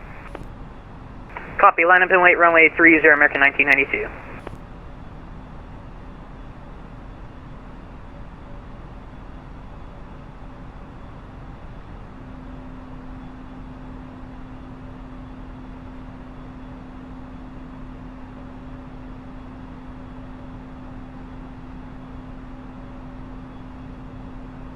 $600 to go.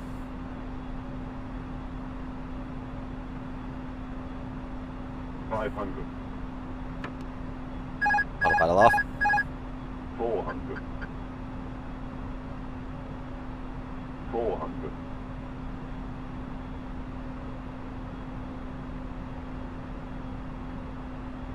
300.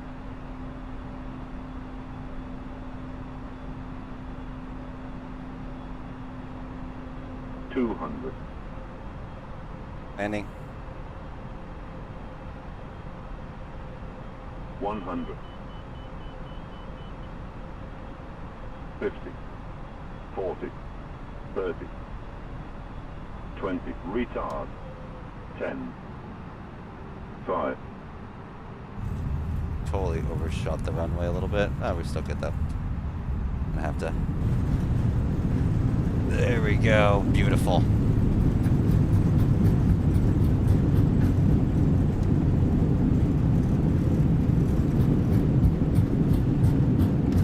Knots. Go. Headed 2112, exit right when able. Exiting right when able. American 1992, thank you for the wait. The wind calm, runway 30, clear for takeoff. Fly heading 280. Fly heading 280, clear for takeoff, runway 30, American 1992. And at 2112, where are you looking to park, sir? Oh, we're looking at let's see here, Delta ramp, I think. Roger. Let's see. 2112, taxi uniform, whiskey 2, hold short of 1 center. Uniform Whiskey 2, hold short of 1 center. United 2012. So, we're going to taxi United uniform, Whiskey 2. Whiskey 2, we're going to hold short of 1 center, and we'll be Gucci. Then we'll probably have us contact round from there. Welcome to Washington Dulles. Pretty smooth flight, no problems whatsoever. Ate a bit of the runway on the landing, but it was still a nice smooth landing. Can put the flaps up now. And we're 1992, contact departure 126.1, safe flight. 126.1, American 1992.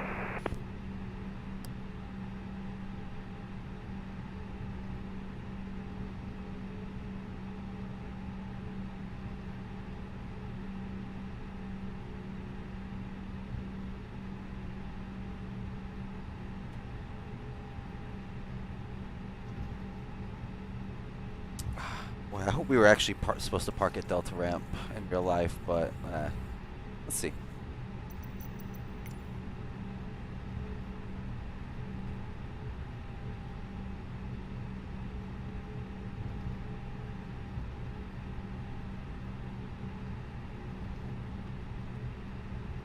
Yeah, Delta Ramps, perfect. Delta 15.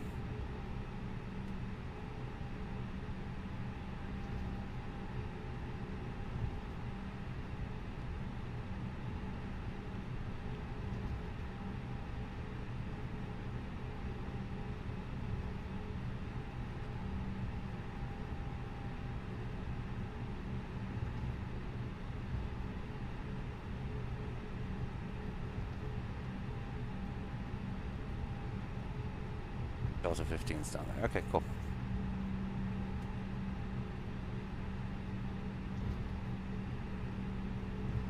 Well, I'd like to thank you, everybody, for coming along for the stream. The ones who were there for the whole time, I really appreciate it. And tell your friends, that was really cool. We're just going to go ahead and park here, like he said. We're going to be parking Whiskey 2, holding short there, and then he's going to give us directions over to get to the D ramps.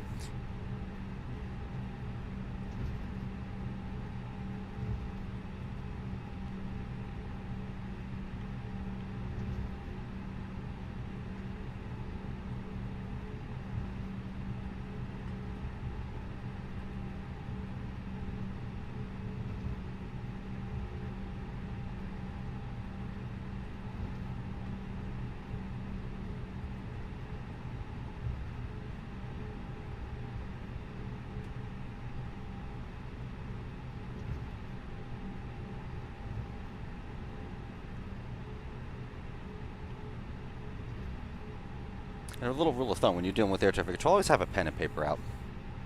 They call it a scratch pad. No harm, no foul. It's always good to have. And you can always ask them to repeat themselves, but the last thing they want to do is squawk code 5 or 6 times. And, yeah, and then, I'll probably do an insight, deeper video on how to do all this stuff later on. Once I get my, streaming chops down. Right now I kind of suck at it, but hey, it was nice and fun.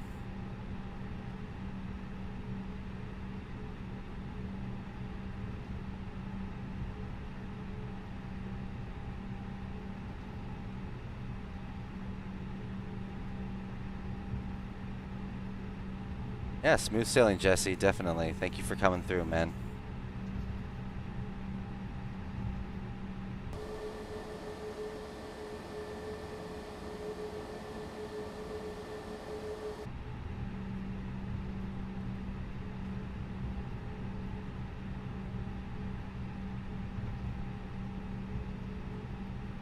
They told us to hold short, but once we get to the hold short line, not past that. At 2112, connect the ground 121.9er. Over to ground, thank you for your service. Have a great day, United 2112. Yep.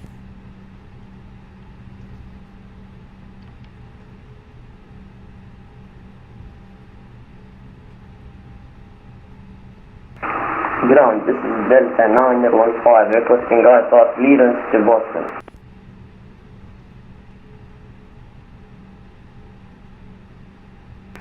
Delta 915, Dulles Ground, good evening, sir. Cleared to the Boston Airport. Jacoby 4 departure, Swan transition, then it's filed. Maintain 3000, expect flight level 350, 10 minutes after departure. Departure frequency 126.1, squawk 5671.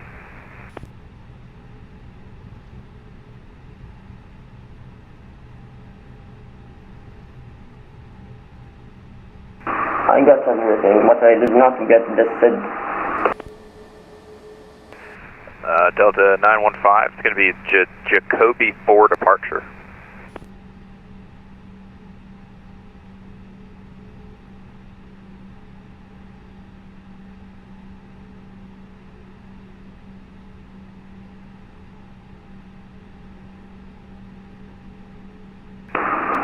In alphabet aviation letters, please. Sorry, Delta 915, say again. Did not get the SID exactly. Can you say it every letter? Stand by 1. I think he's asking for vectors?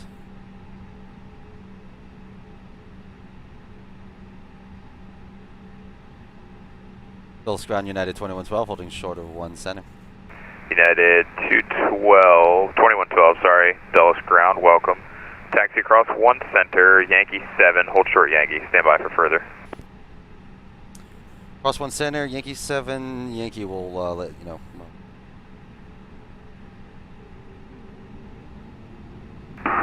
Delta 905. Initial climb is clear to Boston. Initial climb 3000. Expect 350 after 10 minutes. Departure on 126.1.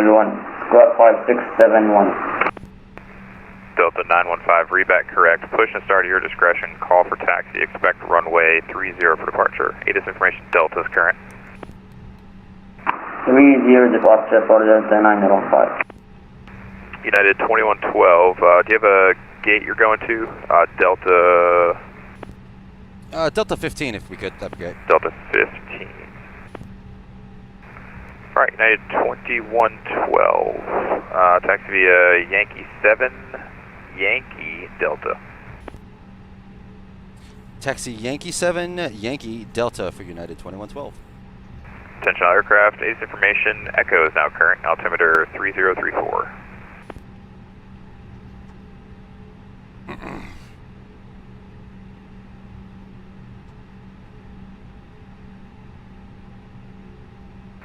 Delta 915, confirm the SID is Jacoby 4. Delta 915, that's correct, the Jacoby 4 departure.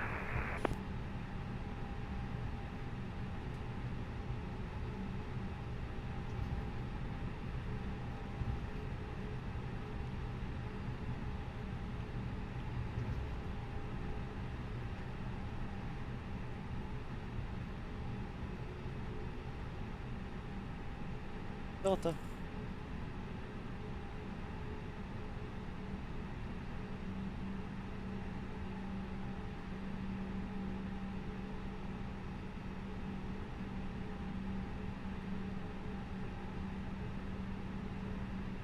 Show us, but it's not.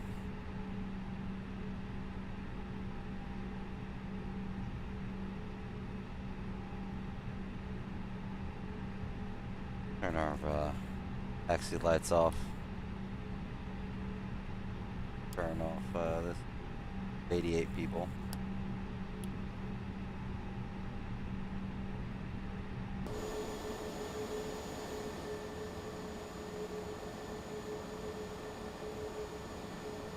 There's 29. Microwaves down to 15.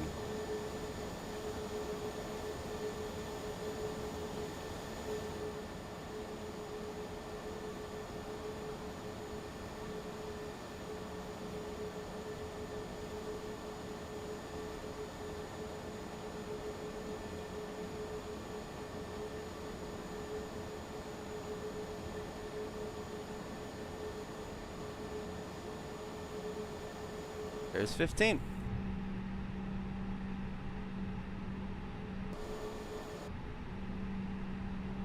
Wunderbar.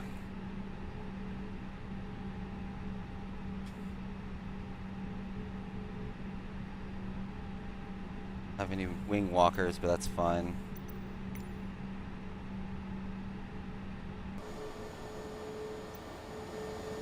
I will be my own wing walker.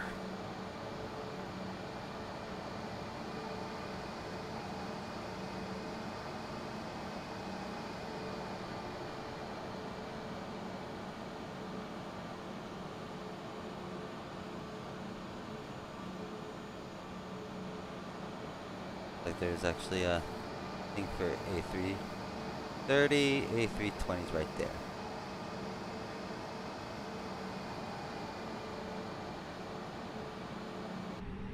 Beautiful, wonderful. All right, cool. Oh, forgot the wing light. Do the parking brake, and we can go ahead and turn off the engine.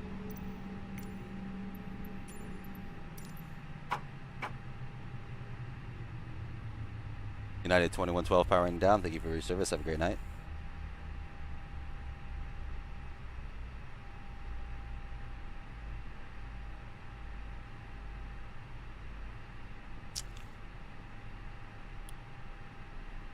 Belts. Oh, did I still have strobe on? But oh, wow. I'm so lost without my shit. All right. Thank you guys so much for tuning in. I'm going to tune out myself. Let us reconvene next week. Thank you guys so much. Have a great night.